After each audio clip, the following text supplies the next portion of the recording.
रेपिटेशनल zenith, और ये I will dictate this phraseology also जो आपको अपने एग्जाम में यूज करनी है, राइट?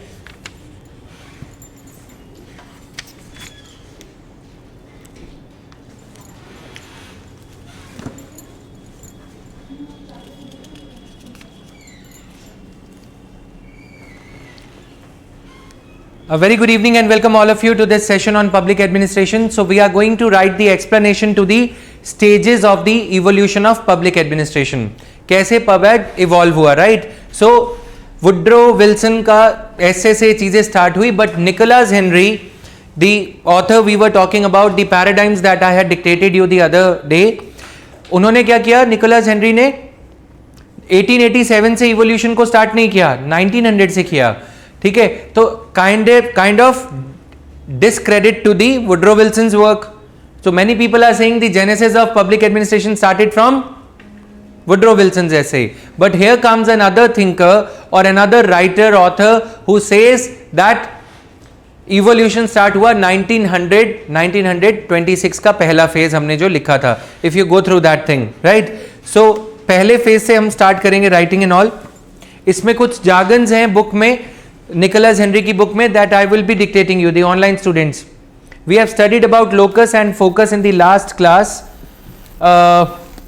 So locus means आपने बताया where, तो where मतलब institution से है क्या? like where का मतलब institution से है क्या? like executive and focus का मतलब what work we have to do. Yes, exactly, right? आप सही समझ रहे हो.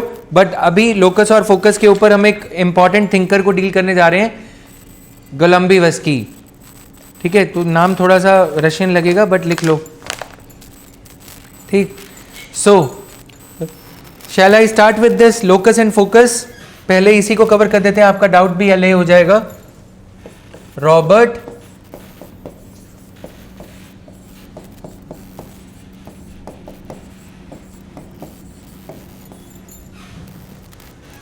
आजकल न्यूज़पेपर में चल रहा है ना, मिशेल गॉर्बाचेव, राजीव गांधी के बहुत अच्छे दोस्त थे और वह सब, right?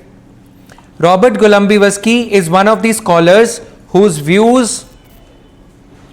On understanding the chronological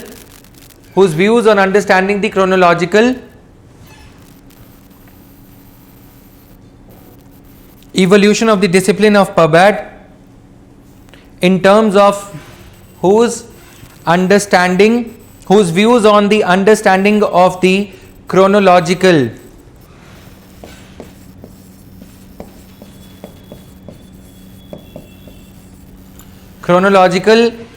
evolution of the discipline of PubAd in terms of locus and focus is very popular.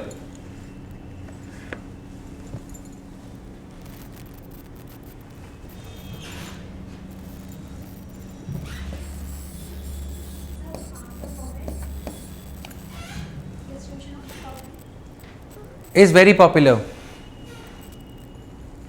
In terms of locus and focus is very popular. ठीक है?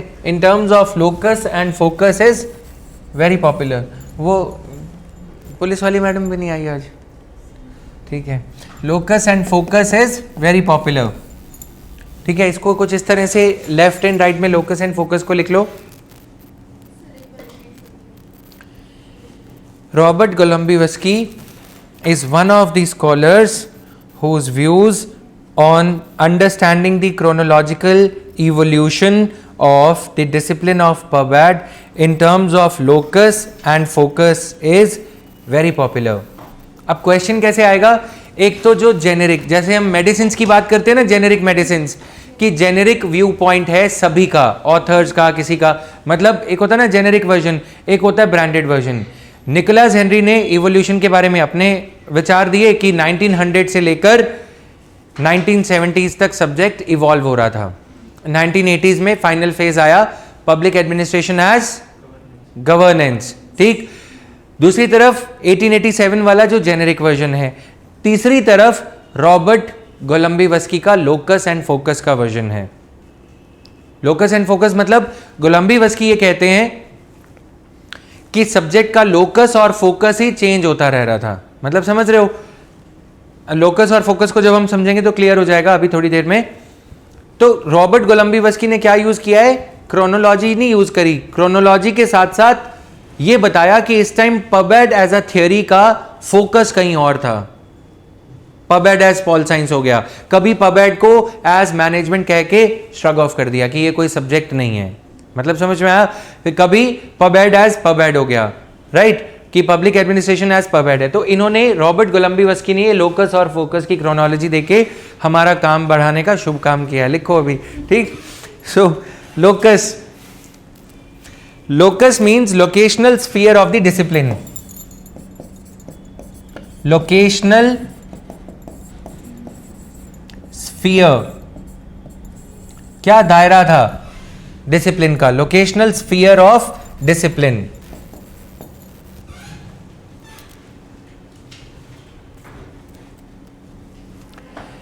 Focus means specialised what of discipline, specialised what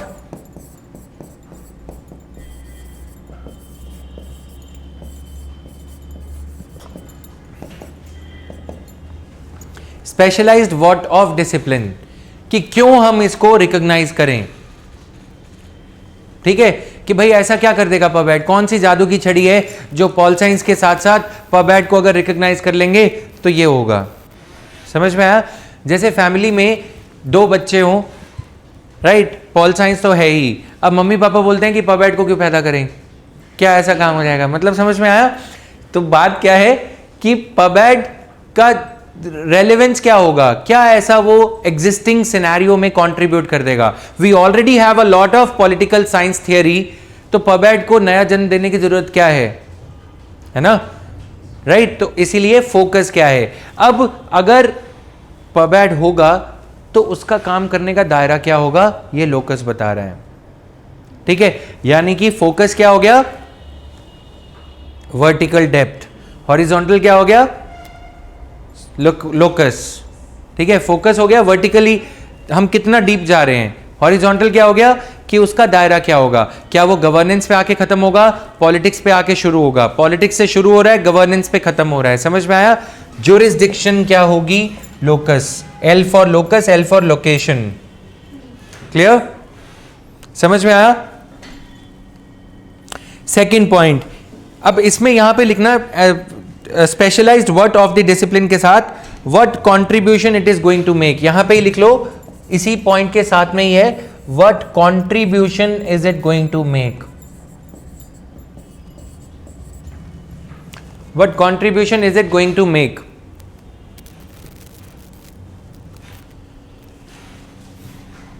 Pradeep, Himanshi, Sunanda, is it getting clear to you? What contribution is it going to make? Mohammad Bilal, Priyanka, Sukh. समझ में आया? What contribution is it going to make? Already कारवां चल रहा है, Paul Science के under already things are happening. Why to carve out a new subject? Right? If carved out, what is going to be its locus? What is going to be its jurisdictional area of work? Clear? समझ में आ रहा है? Now, in which institution the study of pubed lies? In which institution the study of public administration lies? कौन सी संस्था में public administration की study करी जाएगी? आंसर बहुत मुश्किल था उस टाइम पे आंसर करना। जो पॉलिटिकल एग्जीक्यूटिव्स हैं वो तो इलेक्टेड हैं, उनकी स्टडी के लिए तो पॉल साइंस है। बचा कौन? कर्मचारी, सरकारी कर्मचारी, पब्लिक ब्यूरोक्रेसी में। समझ में आया? पबेड की स्टडी का दायरा क्या होगा? पब्लिक ब्यूरोक्रेसी के जो ब्यूरोक्रेट्स हैं, जो आईएएस आईपीएस क्लर्क्स हैं, ऊपर से लेकर नीचे तक की जो स्ट्रीट लेवल ब्यूरोक्रेसी है, उसका दायरा होगा पबेड का स्टडी करने का। In which institution the study of pubed lies? Right? Bureaucracy as an institution. दो इंस्टीट्यूशंस है, अब तक पॉलिटिकल साइंस ही इनको स्टडी कर रहा था। किसको? Study of government. अब गवर्नमेंट में दोनों चीजें हैं, एडमिनिस्ट्रेशन भी है और पॉलिटिकल एग्जीक्यूटिव भी है।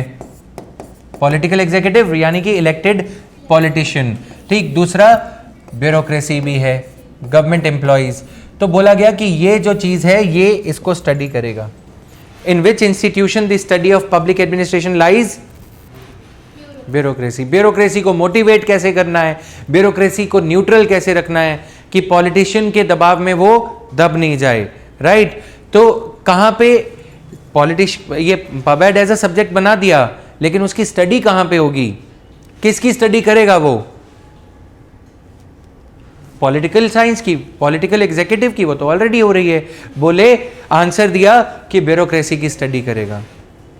ब्यूरोक्रेट्स का कंडक्ट कैसे मैनेज करना है, उनके ऑब्लिगेशंस क्या होने चाहिए, theory of motivation, unity of command, control, salary, right, commitment to public service, civil services, conduct rules, ये सारा कुछ पबएड करेगा. समझ में आया? तो रॉबर्ट गोलंबीवस्की ने कुछ इस तरह से इसको जस्टिफाई करने की कोशिश करी. नाउ यहां पे in which institution the study of pubad lies, यहां पे पॉइंट लिखो. What the study of discipline, what the study of this discipline tries to achieve.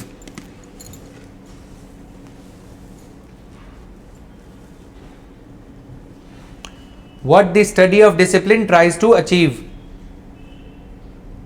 हाँ बच्चे, मैं ये बता रहा था, अगर क्वेश्चन आएगा, सुख has come up with the question. Question कुछ इस तरह से हो सकता है. Pubed is one such discipline whose evolution has been presented in multiple ways. Generic लिखना है तो लिख सकते हो. क्वेश्चन क्या आ सकता है, मतलब इसको फैंसीफुल वे में खुद से भी रिहैश करके देख सकते हो. Pubed is a discipline whose evolution is itself quite contradictory despite 100 years. Pubed is a discipline whose evolution is quite contradictory or varied, whose evolution is quite contradictory or varied despite 100 years of evolution.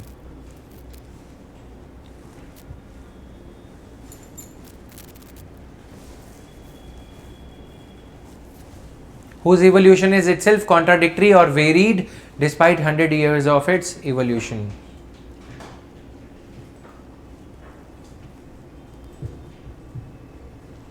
समझ में आया? Comment, discuss, कुछ भी.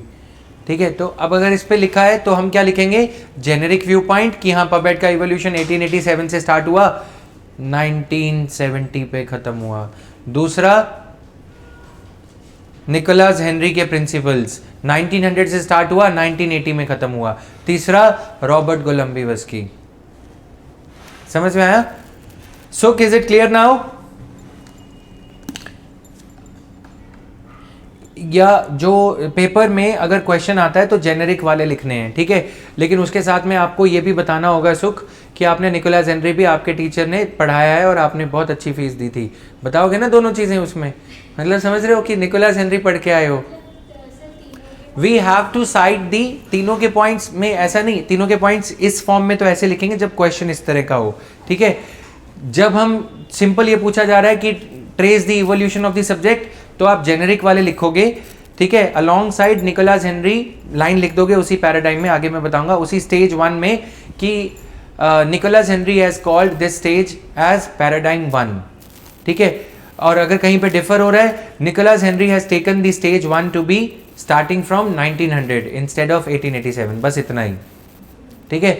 लेकिन जब हमें इस तरह का क्वेश्चन पूछा जाएगा थोड़ा सा चैलेंजिंग साइड पे कि पबएड की जो इवोल्यूशन है वो ही कॉन्ट्राडिक्टरी है या वो ही इतनी ज्यादा वेरिड है, तब क्या लिखोगे कि हाँ जेनेरिक वाले प्रिंसिपल्स ये कहते हैं, पैराडाइम्स ये कहते हैं, इवोल्यूशन की स्टेजेस जेनेरिक वाली ये हैं, पैराडाइम वाली ये हैं, और रॉबर्ट गोलंबीवस्की नए आए हैं, वो और आए हैं कि उसमें लोकस और फोकस के वजह से उन्होंने बताना शुरू कर दिया.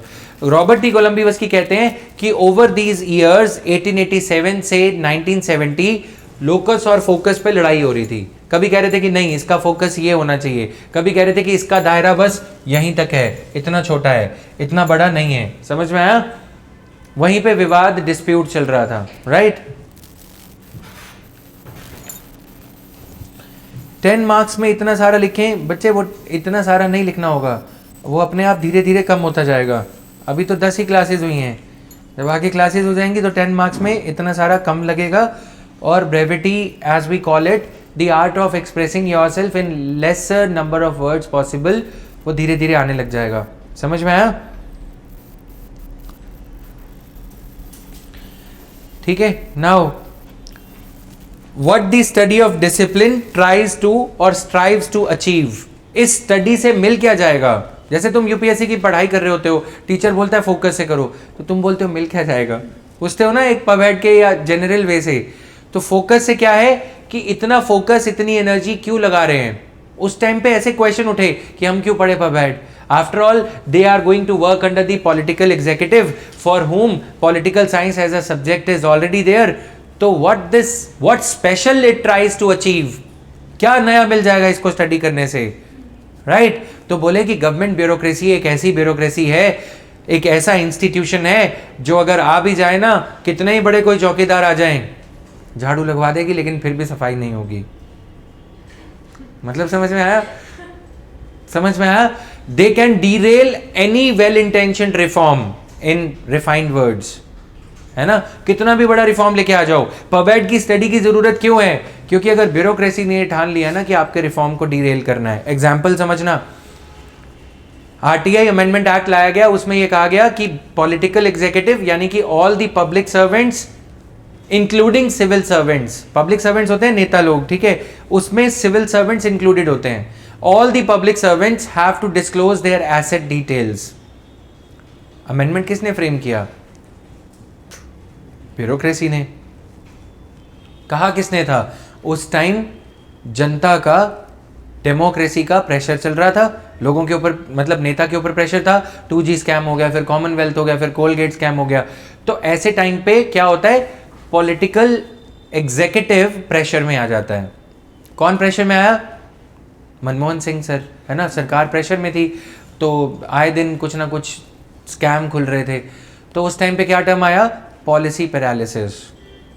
पॉलिसी को पैरालिसिस हो गया है, उनके पॉलिसी के और पॉलिसी मेकिंग ऑर्गन्स को पैरालिसिस हो गया। इसका मतलब क्या हुआ? उन्होंने काम करना बंद कर दिया। Bureaucrats were reluctant to put their signatures, they were reluctant to sign on any document. By कल को स्कैम हुआ, उनका भी नाम आ जाएगा बीच में, है ना? इसीलिए कोई भी डिसीजन नहीं लिया जा रहा था। इसी तरह से हुई एक अवतार की एंट्री। समझ में आया? मोदी जी तभी तो आए क्योंकि काम होना बंद हो गया।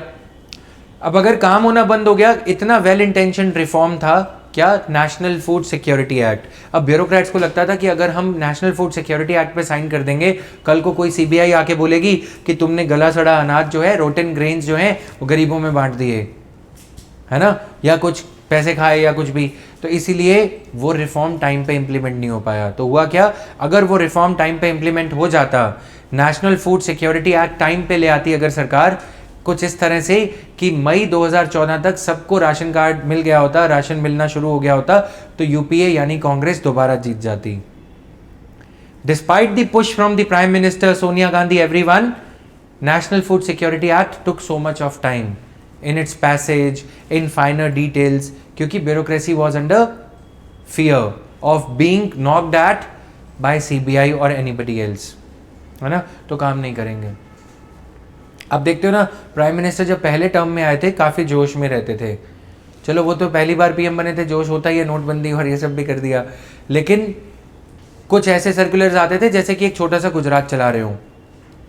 देश के सामने तो छोटा ही है, लेकिन धीरे धीरे से समझ में आया कि इतनी बड़ी ब्यूरोक्रेसी है, अगर कुछ भी करना है तो एक पीस मील अप्रोच लेनी होगी, टुकड़ों में रिफॉर्म लेके आना होगा।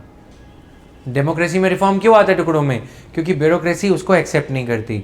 तो इन सारी चीज़ों से वेस्टर्न वर्ल्ड के थिंकर्स को ये समझ में आया, what it study is going to achieve, it study is going to achieve bureaucratic rationality, bureaucratic performance, bureaucratic reform, which is more important. नेता का क्या है? नेता तो आज आके बोल देगा नोटबंदी, इंप्लीमेंट कौन करेगा?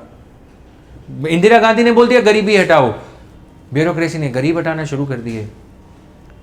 गरीबी हटाना is not an easy task, उसको टाइम लगेगा, राइट आपने बोल दिया बुलेट ट्रेन लेके आओ, आ गई बुलेट ट्रेन, इतने बड़े देश के इतने बड़े प्रधानमंत्री ने ये कह दिया, ऊपर क्यों देख रहे हो? सो पॉइंट क्या है, इतने पावरफुल प्राइम मिनिस्टर जिसके पास 282 सीट्स थी, उन्होंने कह दिया बुलेट ट्रेन, आज तक कुछ हुआ नहीं हुआ, क्यों? सर अप्रूवल चाहिए होगा। अब मैं जो एसेट्स की डिटेल बता रहा था, तो उस टाइम पे आरटीआई अमेंडमेंट की बात हुई, आरटीआई अमेंडमेंट एक्ट 2013, तो उसमें लिख दिया, अब मनमोहन सिंह के ऊपर जब पॉलिटिकल एग्जीक्यूटिव के ऊपर प्रेशर होता है, नेता को तो दोबारा चुनाव जीतना है, तो उन्होंने बोला कि चलो ट्रांसपेरेंसी करते हैं हम सब, मेरे तो कोई एसेट है नहीं, मनमोहन सिंह के सिर्फ 2 घर हैं, एक चंडीगढ़ में, एक कहीं असम दिल्ली में कहीं पे, ठीक है। उन्होंने बोला मेरी 2 बेटियां, मैंने किसके लिए खाना है, सारों के एसेट डिक्लेयर कर दो, ठीक। Public servant as a definition क्या होता है उसमें, सिविल सर्वेंट्स भी आ जाते हैं। अब इन्होंने क्या लिखा, all the public servants are required to disclose their assets, civil servants उसमें लिखा नहीं, पब्लिक सर्वेंट मतलब नेता लोग अपने एसेट डिक्लेयर करेंगे, राइट। तो अब जब वो बिल पास हुआ तो उसका रिडिक्यूल करा गया, उसको प्रेस कॉन्फ्रेंस में जाके राहुल गांधी ने टीयर ऑफ किया कि फाड़ दिया वो बिल, है ना। क्यों? क्योंकि उसमें लिखा था, मतलब उसमें ये कहीं नहीं लिखा था कि civil servants are required to disclose their assets, तो अपना नाम ही हटा दिया, ठीक। मूवी तो नहीं देखी, बता देना फिर भी, ठीक है।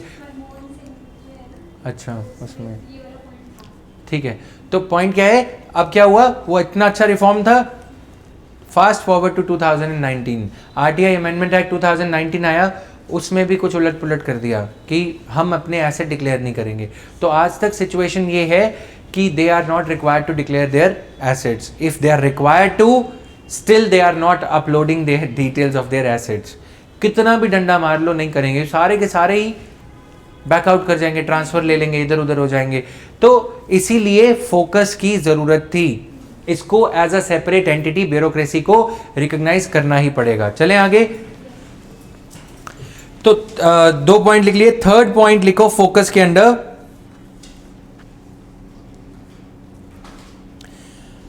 For what purpose the study is done, for what purpose the study is done,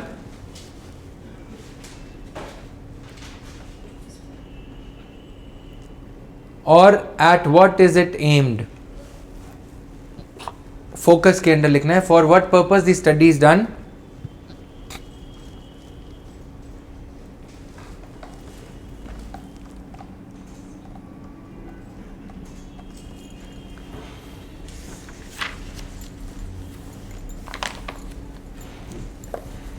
done. अब now write down the definition of locus, done. और what is this study aimed at?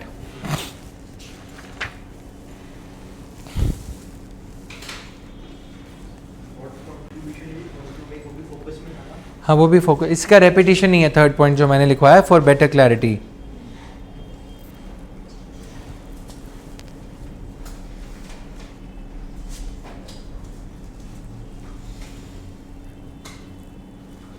अब आप आगे देखोगे, मैं वैसे बता दे रहा हूं, focus will keep on changing. Locus, location क्या है, bureaucracy will remain the same. Focus क्या है, सिविल क्या करना है, ठीक है। कभी तो ये होगा सिविल सर्विसेज मोटिवेशन, ब्यूरोक्रेसी को मोटिवेट कैसे करना है, कभी ये उनका सिक्योरिटी ऑफ टेन्योर, कभी ये कि उसमें करप्शन हो रहा है उसको चेंज करना है, लेकिन सारा कुछ हो कहाँ रहा है, उसी पॉपकॉर्न मशीन में जिसका नाम है ब्यूरोक्रेसी। मतलब समझ में आया, वहीं पे होगा सारा कुछ। Civil services rules, civil services neutrality, civil services commitment to political vision. Political vision किसका होगा, नेता का। कमिटमेंट किसकी होगी, कभी कमिटमेंट ज्यादा कभी कम। अगर 4 आईएएस ऑफिसर्स के घर सीबीआई की रेड पड़ जाती है, उनको मोदी जी या कोई भी सेंट्रल गवर्नमेंट विक्टिमाइज करती है क्योंकि वो केजरीवाल के क्लोज हैं, तो पूरी दिल्ली की सिविल सर्विसेज में मोराल की प्रॉब्लम आ जाती है। ऑफिस आना बंद, 15 दिन के लिए छुट्टी, 3 महीने के लिए छुट्टी, राइट। केजरीवाल के आसपास कोई काम ही नहीं करना चाहेगा जो इनर सर्कल होता है। क्यों? जो काम कर रहा होगा उसके घर रेड। इशू हो गया था ना ये 2019-18 में, राइट। तो ये क्या है, सिविल सर्विसेज की न्यूट्रलिटी की प्रॉब्लम। अगर ऊपर लेटरल एंट्री ला दोगे तो ऊपर के सीनियर लेवल पे प्रॉब्लम। कि हमारा नंबर जॉइंट सेक्रेटरी लेवल पे प्रॉब्लम आ गई ना कि हम कभी सेक्रेटरी बनेंगे कि नहीं, क्योंकि मोदी जी तो कॉर्पोरेट वालों को पकड़ पकड़ के लेके आ रहे हैं। उन्होंने मोटिवेशन नहीं होने की वजह से क्या करना शुरू कर दिया, 2 साल के यूएस में कोर्स में एनरोल करना शुरू कर दिया कि यूएस में कोई हायर डिग्री करेंगे और अगर ये निकाल दिया तो पढ़ा लेंगे वहीं पे। मतलब समझ में आया? हर कोई चाहेगा ना सेक्रेटरी बने, तो सेक्रेटरी अगर बनने का चांस ही खत्म, क्योंकि ऊपर के लेवल पे आप कॉर्पोरेट्स को लेके आ रहे हो लेटरल एंट्री के थ्रू, मोटिवेशन की प्रॉब्लम।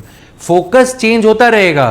कभी आरटीआई के अंडर क्या डालो, एंटी करप्शन मूवमेंट चल रहा है, तो कभी आरटीआई में अपने पर्सनल एसेट्स की डिटेल्स, कभी आरटीआई रूल्स को फ्रेम करो, कभी एजेंडा ट्रांसपेरेंसी है, कभी एजेंडा मोटिवेशन है, कभी एजेंडा पे कमीशन है। पे कमीशन को सिफारिशें देनी है, रिकमेंडेशंस देनी है, तो पे commission. Focus might keep on changing. Focus ये होगा कि आज ब्यूरोक्रेसी को क्या करना है, कौन सी पॉलिसी बनानी है, लेकिन किस हद तक पॉलिसी में एडवाइस देना है वो लोकस का पार्ट है। जुरिस्डिक्शनल लिमिट्स, लक्ष्मण रेखा लोकस हो गया, और उस लक्ष्मण रेखा के अंदर जो भी करेगी सीता वो ब्यूरोक्रेसी हो गया। मतलब समझ आया? उनका एजेंडा चेंज होता रहेगा। Done? Bureaucracy means tool which works according to rules. Democracy क्या है? which works according to will of people. Bureaucracy क्या है? Rule bound institution. इसको अपने कायदे कानून से चलना है, लोग चाहे कुछ भी कहें। ब्यूरो में बैठा जो क्रैट है, ब्यूरोक्रेट, वो डेमोक्रेट नहीं है, वो लोगों के हिस्से नहीं चलता। डेमो मतलब पब्लिक, राइट?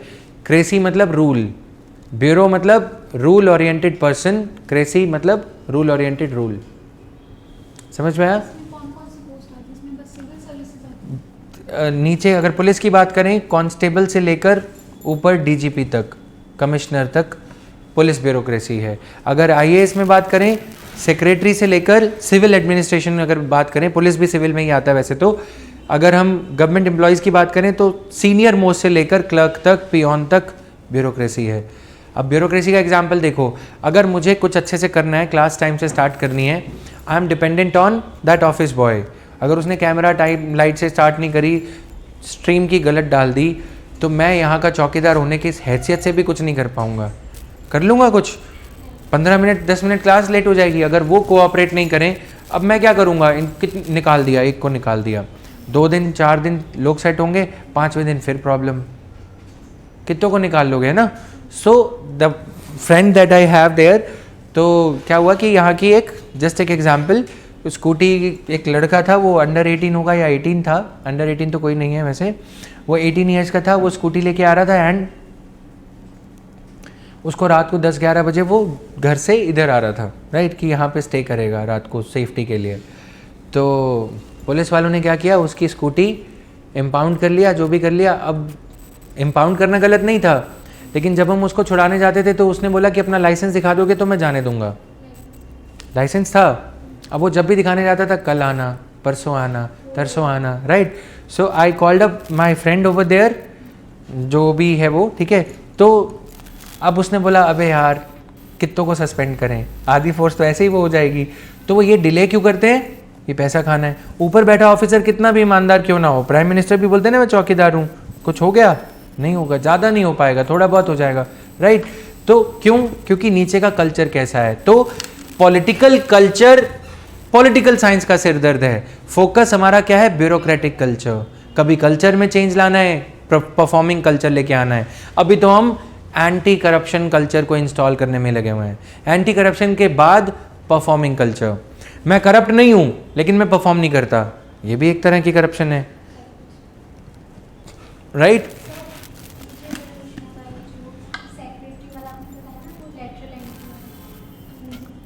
अभी चिंता मत करो, सेलेक्ट हो जाओ पहले, अभी तो बहुत चांस है, लिखो अभी आगे, right.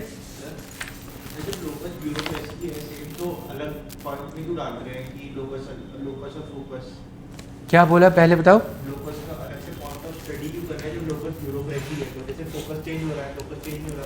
Locus, he is asking कि if locus is going to be static, locus अगर सेम ही है तो हम लोकस क्यों पढ़ रहे हैं फिर, ठीक है, तो फिर पढ़ना ही क्यों है।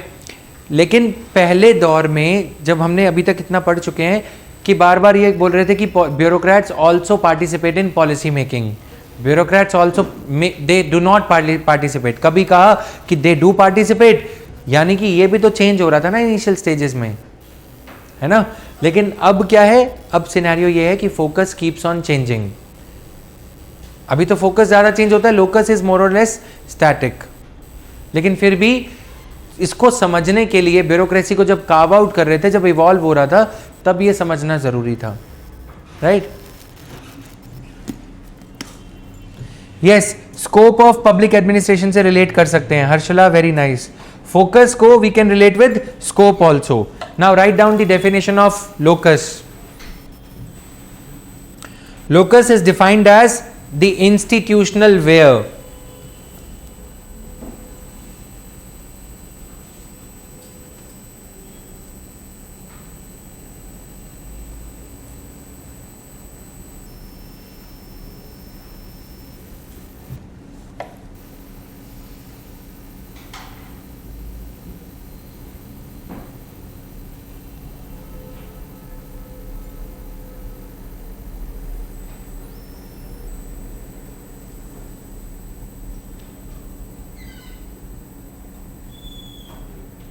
ठीक है, institutional where.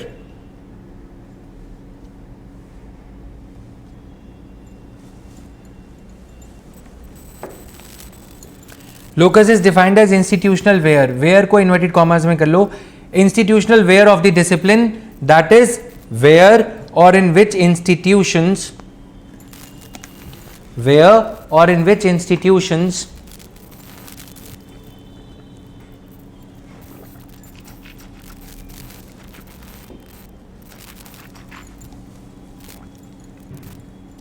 the area of study of public administration lies.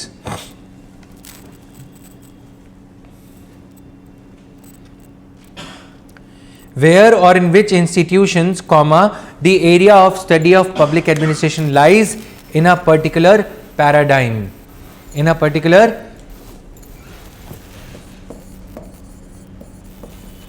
paradigm का मतलब सिंपल क्या है, stages.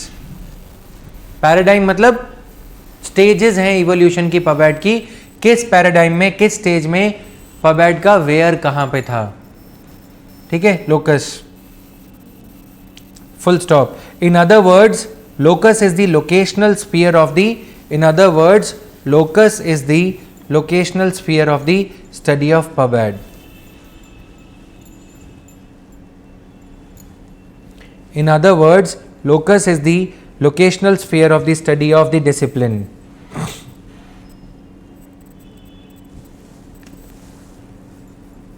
Full stop. Generally speaking, comma,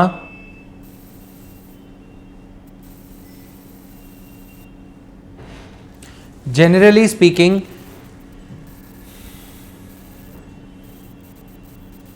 comma, the institutional locus of the pabad has been viewed,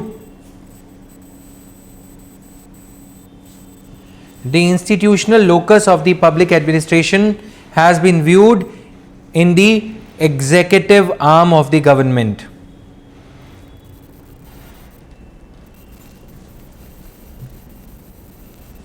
Has been viewed in the executive arm of the government. Full stop. However, during the evolutionary eras,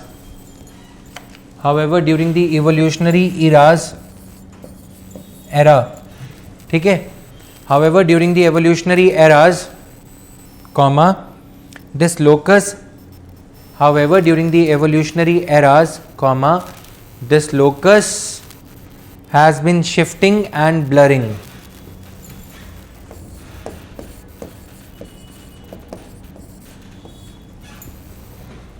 This locus has been shifting and blurring. ठीक है, जो आपने पूछा था doubt, during the line को पढ़ो, However, during the evolutionary times, the locus has been shifting and blurring. Generally ये locus कहाँ पाया गया है? Online students, generally ये locus कहाँ पाया गया है? एग्जीक्यूटिव आर्म में. बट अभी तो चलो ठीक है, अब हमने जनरली लिख दिया. जब इवोल्यूशनरी टाइम चल रहा था तब ये शिफ्ट हो रहा था और वेवर हो रहा था, और लाइन भी बहुत थिन थी कि एग्जीक्यूटिव की जगह कहीं पार्लियामेंट में तो नहीं, पॉलिसी मेकिंग में तो नहीं. आप देखोगे जब कोई इंपॉर्टेंट बिल होता है, this definition of this locus has been so shaky in the initial times that कुछ पुराने जब किंगडम्स होते थे या पुराना जब ब्रिटिश में भी इवोल्यूशन हो रहा था, तो some of the bureaucrats who were closely related to a policy, एक सेनेट मेंबर या यूएस में भी सेनेट मेंबर की बात करें या ब्रिटिश में हाउस ऑफ लॉर्ड्स की बात करें, तो वो 5 सीनियर ब्यूरोक्रेट्स को अपने साथ बैठाते थे. वोट नहीं करेंगे वो, लेकिन ये एमपी बैठा है, मेंबर ऑफ पार्लियामेंट या हाउस ऑफ लॉर्ड्स का मेंबर, उसके साथ में उसका एक एडवाइजर सेक्रेटरी. अभी भी जब लोकपाल बिल या जिस पे नेता को कोई समझ नहीं होती, इकोनॉमी का मैटर होता है तो मोदी जी जैसे, ठीक, तो समझे, तो ऊपर गैलरी में, ठीक है, जहाँ पे प्रेस रिपोर्टर्स होते हैं या इनके बैठने के लिए एक जगह बनी हुई है, तो जैसे कोई डिबेट आता है, क्वेश्चन आता है, तो ये अपने मंत्री को टेक्स्ट करते रहते हैं वहाँ पे नीचे बैठे, सर आप ये बोलो, सर आप वो बोलो, राइट, कि इसका ये पॉइंट है. कभी कभी तो ऐसा भी देखा गया है कि जैसे लालू प्रसाद यादव या कोई और नेता अगर एक दो हों, तो वो पीछे मुड़ के देख रहे होते हैं आंसर क्यों नहीं आया. बिकॉज रीजन इज, बेटे पर बैठ के हो, 3 अटेम्प्ट 4 अटेम्प्ट नहीं होंगे तो ठीक है, अगर हो जाएंगे तो ये सब भी मॉनिटर कर लोगे. ठीक, जब लोकपाल बिल पे जब डिबेट होता है या कुछ भी ऐसे जीएसटी बिल पे जब डिबेट होता है, तो आप देखोगे कि सेक्रेटरीज वगैरह, क्योंकि उनको माइन्यूट डिटेल्स पता होती हैं. अब निर्मला मैडम तो चलो फिर भी बहुत अच्छी पढ़ी लिखी हैं, जेएनयू से है ना, तर्क और वितर्क देना जानती हैं. अब बाकी नेताओं की हालत बुरी हो जाती है, कैसे बढ़ाएं. अब मोदी जी को बोलो कि उन पे बताओ इनपुट टैक्स क्रेडिट समझाना है, ठीक है, तो वो गड़बड़ हो जाएगी, है ना. नहीं, पॉइंट क्या है, the bureaucrats are so very closely related with policy making that in the, आज भी ऐसा है कि वो गैलरी में ऊपर खड़े होते हैं, बैठे होते हैं, अपना रूम बना हुआ है. जैसे होता है ना कि बॉक्स ऑफिस बोलते हैं, बॉक्स ऑफिस में आज ये पिक्चर रिलीज हुई.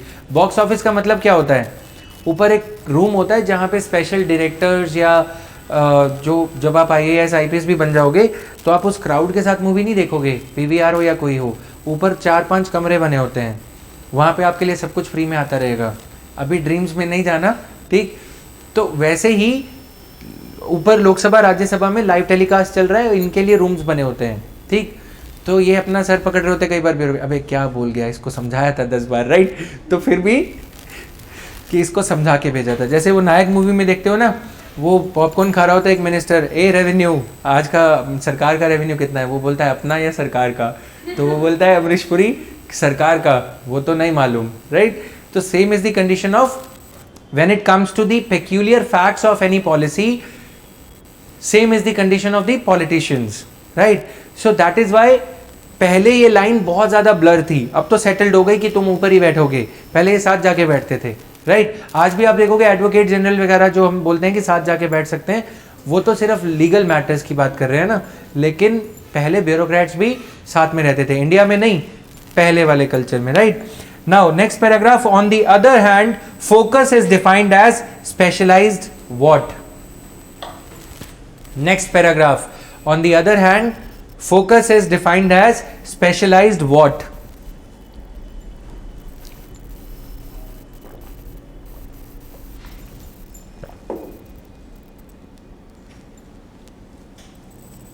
On the other hand focus is defined as specialized what of the discipline.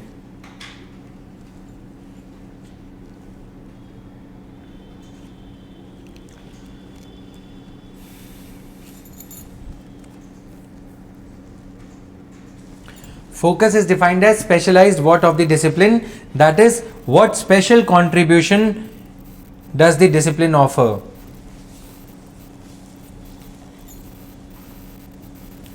That is what special contribution does the discipline offer.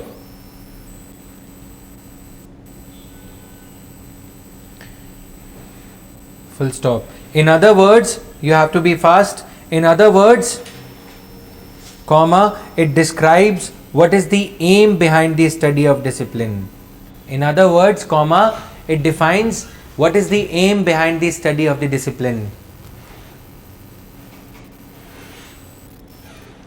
What is the aim behind the study of the discipline?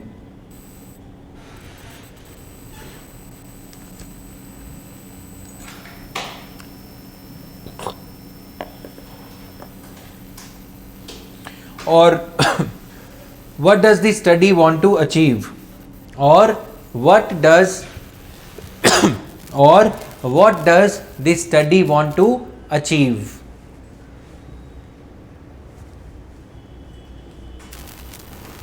Or what does the study want to achieve? Done? Full stop. Generally speaking, comma, full stop. Generally, same paragraph बच्चे.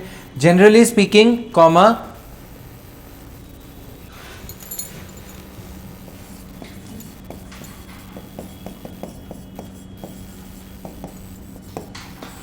generally speaking, efficiency in inverted commas. Efficiency,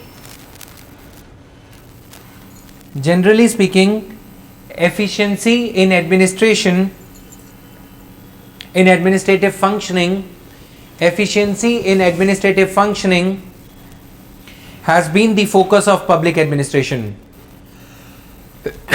Efficiency in administrative functioning has been the focus of public administration.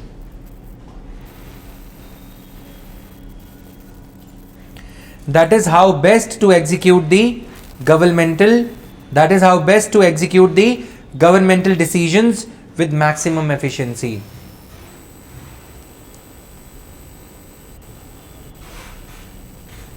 That is how best to execute the governmental decisions with maximum efficiency.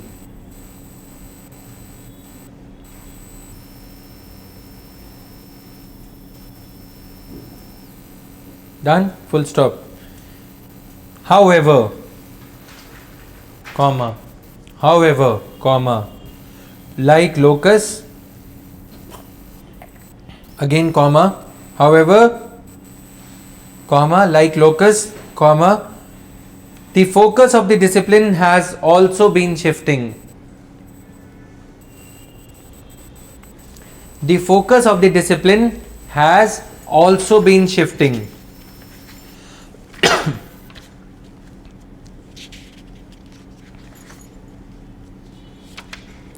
The focus of the discipline has also been shifting. Full stop. Next paragraph. According to Nicholas Henry,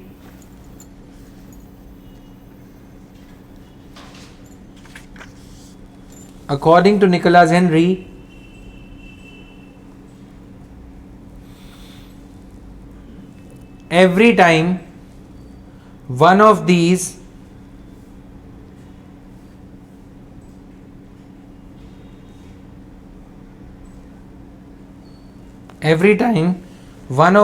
comma, namely locus and focus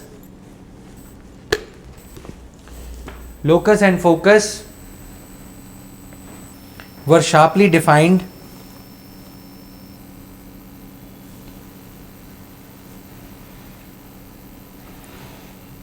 every time one of these, namely locus and focus, were sharply defined, comma, in the successive stages of evolution,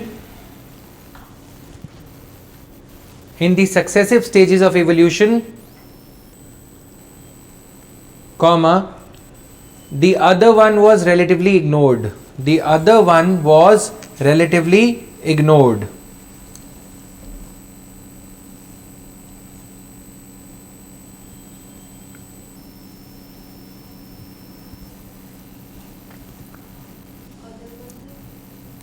अगर एक को अच्छे से define किया, sharply define कर दिया कि ये हमारा लोकस है, मैं इसको बता रहा हूं, पूरा कंप्लीट करो, एंड वाइसी वर्सा, कॉन्टिन्यूटी में है, ignored and वाइसी versa.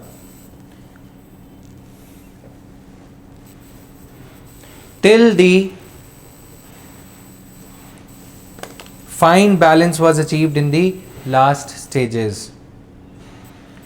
Till a fine balance was achieved in the last stages.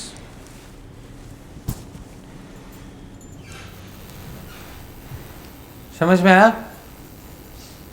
देखो क्या हो रहा था, कभी तो लोकस कि तुम हो कौन, बोले कि हम पॉलिसी को एग्जीक्यूट इम्प्लीमेंट करने वाले हैं, ठीक है, राइट, कि हम ब्यूरोक्रेसी हैं, गवर्नमेंट ब्यूरोक्रेसी, वो तो बोले वो उसकी क्या ज़रूरत है, जब पॉलिटिकल मास्टर नहीं तुम्हें रूल करना है तो तुम यही कर लो। फिर इसको बेचारों को अच्छे से डिफाइन करना पड़ा थिंकर्स को कि लोकस खतरे में है तो लोकस को शार्पली डिफाइन कर दो।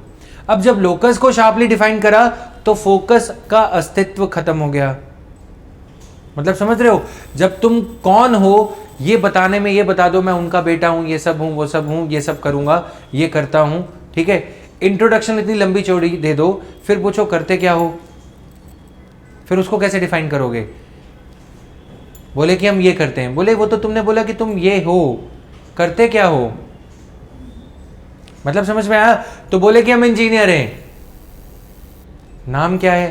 पब्लिक एडमिनिस्ट्रेशन, ठीक है, करते क्या हो? इंजीनियर हैं। वो तो तुम हो, करते क्या हो? मतलब समझ में आया? नहीं समझ में आ रहा? बात समझो कि ब्यूरोक्रेसी हो, बोले कि हम पब्लिक एडमिनिस्ट्रेशन ब्यूरोक्रेसी को स्टडी करेगी। ब्यूरोक्रेसी इटसेल्फ टेल्स कि ब्यूरोक्रेसी करती क्या है, ठीक है, ब्यूरोक्रेसी तो एग्जीक्यूटिव का काम करती है। इसके लिए तुम्हें एक सब्जेक्ट चाहिए, ये तो तुम्हारा नाम है, ये तो तुम्हारा कर्तव्य ही है। अब इसको स्टडी करोगे बैठ के। लोकस खतरे में आया तो लोकस को ओवर एम्फेसाइज कर दिया, उसी में ही अपना कर्तव्य भी बता डाला। अब कर्तव्य भी बता डाला तो जब फोकस पे आएंगे कि अच्छा करोगे क्या ये बताओ, तो करोगे वाली स्टेज में क्या बताएंगे? समझ में आया? फिर फोकस खतरे में आ गया तो अगली स्टेज में फोकस पे ओवर एम्फेसिस करके एलैबोरेट कर दिया कि सिविल सर्विसेज मोटिवेशन में दिक्कत आती है, ये सब में दिक्कत आती है, तो बोले कि उसके लिए पॉलिटिकल एग्जीक्यूटिव में एक अलग से मिनिस्टर बना देते हैं। पूरी बारात इकट्ठी करने की क्या जरूरत है कि एक नया सब्जेक्ट बनाएंगे? पॉलिटिकल एग्जीक्यूटिव में, पॉलिटिकल साइंस में एक और थियोरी बता देते हैं। प्लेटो को भी फोन करते हैं, चलो प्लेटो थोड़ा सा इस पे भी लिख दो, राइट?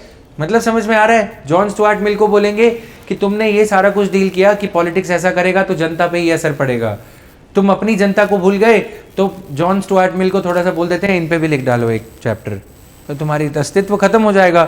पॉलिटिकल साइंस के थिंकर्स उस पर भी लिखने बैठ जाएंगे फिर, है ना? इसीलिए जब ये दिखाते थे कि हम इस दायरे में काम करेंगे, तुम पॉलिसी बनाओगे, हम उस पॉलिसी को एग्जीक्यूट करेंगे, तो बोले कि एग्जीक्यूशन में इतना होता क्या है? नेता बोलेगा और तुम्हें करना है। समझ में आया? तो कभी लोकस खतरे में आता था तो लोकस को शार्पली डिफाइन कर देते थे जो हमने लिखा है, और अगर कभी फोकस खतरे में आया तो फोकस को शार्पली डिफाइन कर देंगे until a fine balance was achieved between the two। समझ में आया? अब समझ में आया इंजीनियर और वो?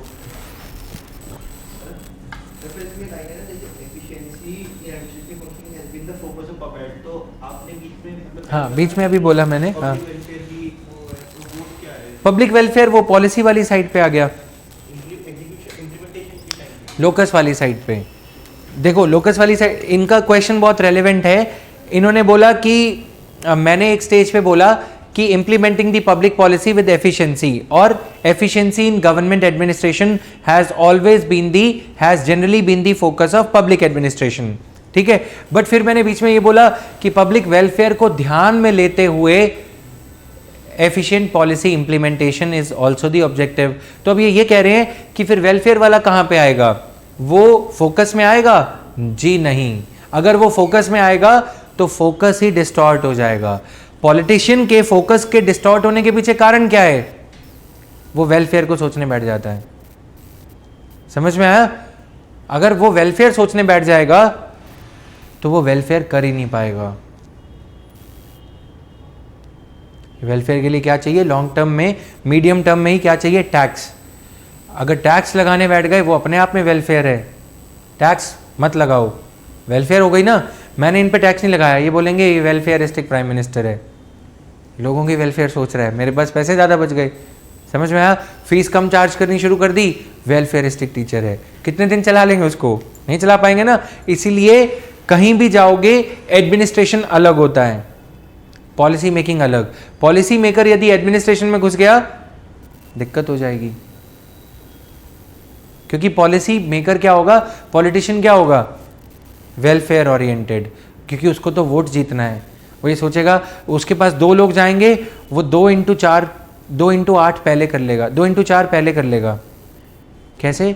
इनकी फैमिली में 4 मेंबर होंगे, अगर ये खुश होके जाएंगी 4 वोट, उसको तो वोट दिखेंगे। अच्छा कितने कभी भी देखना किसी म्यूनिसिपल काउंसिलर के पास कार्ड बनवाने जाओगे और शादी हो गई तुम्हारी, अच्छा घर पे कितने मेंबर हैं, वो ये जरूर पूछेगा। क्यों? वो ये देख रहा होता है अगर इसका वोटर आईडी कार्ड फर्जी, जितने में वो क्लर्क वगैरह काम करके आ रहा होगा उतने में ये जरूर पूछेगा।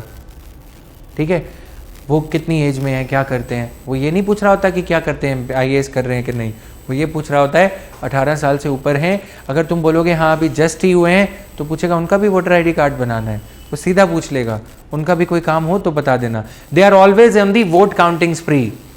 अगर ये फोकस इनका हो गया तो गड़बड़ हो जाएगी ना, राइट? इसीलिए इनका लोकस, अब लोकस यहाँ पे डिस्टॉर्टेड है, पॉलिसी मेकिंग में इनका रोल रहता है बट हम लिख नहीं रहे। अब पॉलिसी मेकिंग में रोल दे देंगे तो फिर ये बोलेंगे पॉलिटिकल साइंस वाले, अच्छा ये तो फिर पॉलिटिकल साइंस का ही पार्ट हुआ ना, ये तो वही हो गया अपना, वही जो नेता के बगल में बैठता है ना। तो फिर हम बोलेंगे कि नहीं नहीं हमने ऐसा नहीं कहा, हम सिर्फ पॉलिसी को इम्प्लीमेंट करेंगे। ठीक है, तो बोलेंगे अच्छा उनके भी मोटिवेशन की जरूरत पड़ेगी। अब समझ में आया? अब साला तुम्हें भी मोटिवेटेड रखना पड़ेगा, पॉलिसी इंप्लीमेंट करनी है, नेता ने वोट दिया है, तुम्हें सैलरी मिल रही है, और क्या चाहिए, कितना मोटिवेशन चाहिए, मतलब समझ रहे हो कितना मोटिवेशन चाहिए। तो इसीलिए रिडिक्यूल करने की कोशिश करी जाती थी, कभी लोकस तो कभी फोकस। जब तक एक फाइन बैलेंस नहीं बैठा तब तक कभी एक बहुत ही स्ट्रांग डेफिनेशन दे दी लोकस की दी तो पता लगा अपने ही पैर पे कुल्हाड़ी मार ली, फोकस क्या है, फिर फोकस की दी तो फिर पता लगा लोकस गायब हो गया। आपको क्लियर हुआ ये? चले आगे। इंस्टीट्यूशन का मीनिंग होता है बच्चे, देखो आप इंडिविजुअल हो, एक और इंडिविजुअल होगा, जब आप दोनों ने शादी कर ली तो आप किस बंधन में बंध गए, इंस्टीट्यूशन ऑफ मैरिज। कोई भी चीज को हम इंस्टीट्यूशन कहते हैं, संस्था जो एक हिसाब से चलती है। मैरिज को एक इंस्टीट्यूशन क्यों कहा जाता है? क्योंकि उसके कुछ कायदे कानून हैं। समझ में आया? अब बहुत अच्छे से समझा रहा हूं। ऑलवेज रिस्पेक्ट दी और always vote for the leaders who are good individuals but the ones who respect the institutions. Always respect individuals who respect institutions. I am a good individual, I am a good teacher, but if I am not on time, I am not a good institution maker. Institution क्या है? उसके अपने सिद्धांत होंगे, principles होंगे। ठीक है, वो इंस्टीट्यूशन प्रिंसिपल्स के हिसाब से चलता है, प्राइम मिनिस्टर ही क्यों ना हो। अगर प्राइम मिनिस्टर बहुत अच्छे इंडिविजुअल लीडर हैं लेकिन इंस्टीट्यूशन ऑफ प्राइम मिनिस्टर को रिस्पेक्ट नहीं करते, जब जब लोकसभा का सेशन होता है तब तब फॉरेन भाग जाते हैं, अगर वो गलत है। क्यों? क्योंकि you are setting the wrong president, you are setting the wrong example for the next teacher, for the next PM। वो भी ऐसा करेगा। आप आए, आपने सभी गवर्नर्स को हटा दिया, आप इंडिविजुअली अच्छा कर रहे होंगे लेकिन इंस्टीट्यूशनली आप आने वाली कांग्रेस की पीढ़ी के लिए या विपक्ष की पीढ़ी के लिए एक गलत एग्जाम्पल सेट कर रहे हो। ब्यूरोक्रेसी इज एन इंस्टीट्यूशन क्योंकि वो दायरे में चलती है, कब ट्रांसफर होगी कब होगी, इंस्टीट्यूशन के नॉर्म्स हैं, राइट? तो अगर वो इंस्टीट्यूशन किसी ब्यूरोक्रेट को देगा मर्सिडीज में जाते हुए, नहीं, क्योंकि शोभा नहीं देता, because they are civil servants. तो इंस्टीट्यूशन की, हर इंस्टीट्यूशन की कुछ मर्यादाएं होती हैं, कुछ परंपराएं होती हैं, राइट? किसी मैरिड पर्सन को, मेल या फीमेल को देखा रात को 12 बजे किसी और के साथ आते हुए, अनस्टेटेड रूल्स। पॉइंट समझो, अरे यार पॉइंट समझो, मैं गलत नहीं बोल रहा हूं, समझ में आया? तो पॉइंट क्या है? वैसे ही अब समझ में आया इंस्टीट्यूशन का मतलब। Marriage is an institution, prime minister's office is an institution, DM का ऑफिस इज एन इंस्टीट्यूशन। कोई इंडिविजुअल उसमें अलग काम कर रहा हो, इंडिविजुअल स्टाइल ऑफ वर्किंग होगा, but it should always stick to the institutional boundaries. समझ में आया? So this is there. कभी कभी हमारी कंट्री में होता है कि देखो ये कितने अच्छे हैं, 4 पर्सन को एक साथ सस्पेंड कर दिया, गवर्नर्स को हटा दिया। भौकाल जो है वो कभी कभी इंस्टीट्यूशनल कॉस्ट पे आता है, जो टशनबाजी होती है ना कि ये कर दिया वो कर दिया, that kind of a thing should never be. अब जैसे लीडर ऑफ ओपोजिशन ने नहीं लगाया, you are not playing with Congress, you are setting a wrong example. ठीक है, कांग्रेस ने गलती करी थी, but the mandate that you are given the mandate as an institution of government. आप उस मैंडेट को रिस्पेक्ट करो। अगर आज आप लीडर ऑफ ओपोजिशन नहीं लगा रहे हो, यानी कि लीडर ऑफ ओपोजिशन की इंस्टीट्यूशन खाली है, अब वो इंस्टीट्यूशन आगे भी कोई लीडर उसको खाली रखेगा तो इसमें देश का नुकसान है। Statesman would never do anything at the cost of institution. समझ में आया? जो स्टेट्समैन होते हैं, जो देश का भला सोचते हैं, वो कभी ऐसा नहीं करते। नाउ मेरा कहने का सिर्फ यही मतलब था। Paradigm 1, Nicholas Henry's paradigms. Paradigm 1, politics administration dichotomy. Nicholas Henry's paradigms is going to be the heading. ये क्या है? Paradigm means stages of evolution of public administration.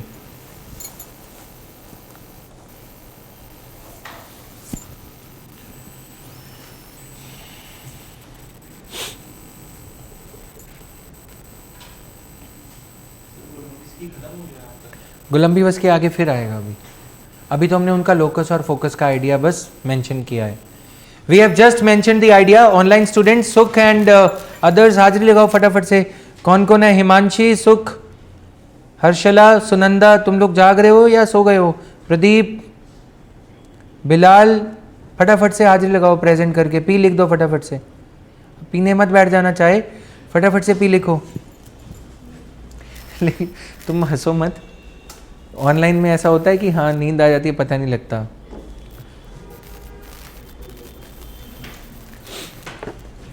So politics administration dichotomy, what was the phase? Year खुद से लिखो।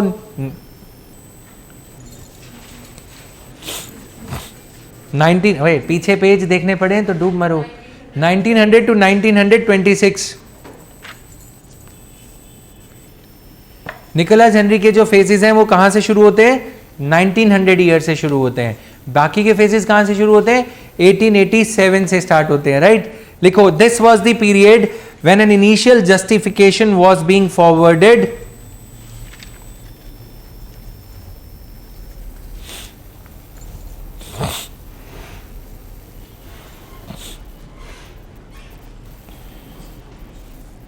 when an initial justification was being forwarded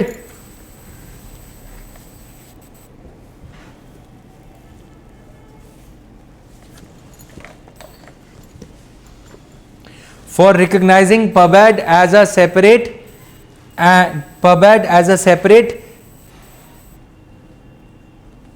discipline.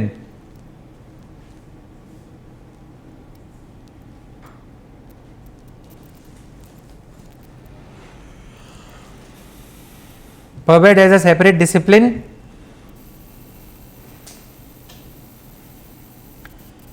which was being carved out of the mother discipline, which was being carved out of the mother discipline, which was being carved out of the mother discipline, political science, which was being carved out of the mother discipline, political science.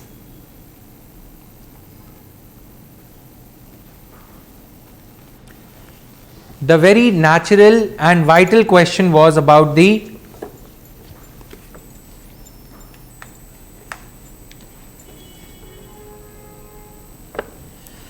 very natural and vital question was about the scope of this new discipline.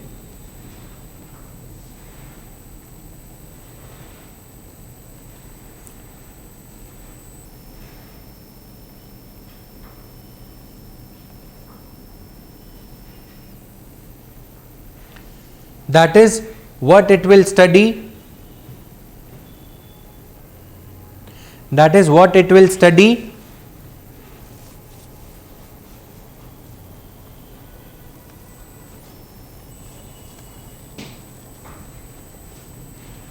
And where its location of enquiry lies. E for enquiry. and where its location of enquiry, ENQUIRY, and where its inquiry lies.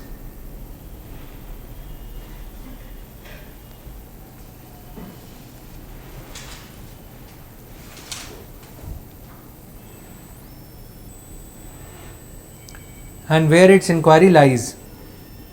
Full stop. Founding scholars like Woodrow Wilson and Frank J. Goodnow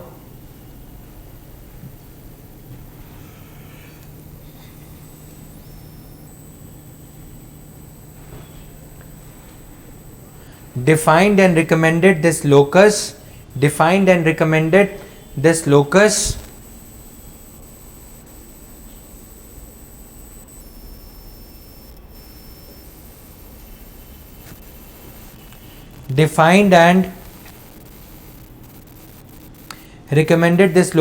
form of orthodox dichotomy theory.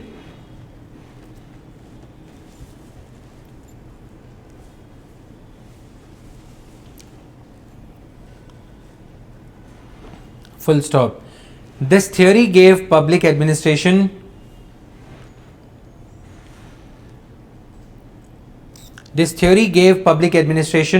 a very specific but narrow locus. Dichotomy theory gave public administration a very specific but narrow locus.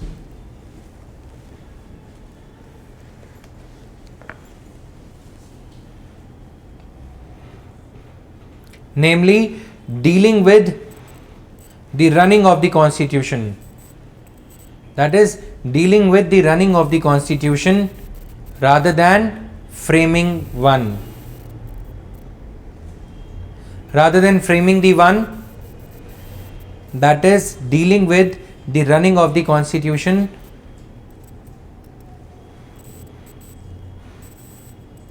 rather than framing the one, or inquiring into administrative questions, rather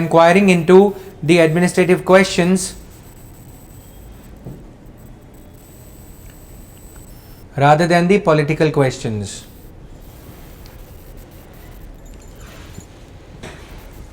Or inquiring into administrative questions rather than political questions. समझ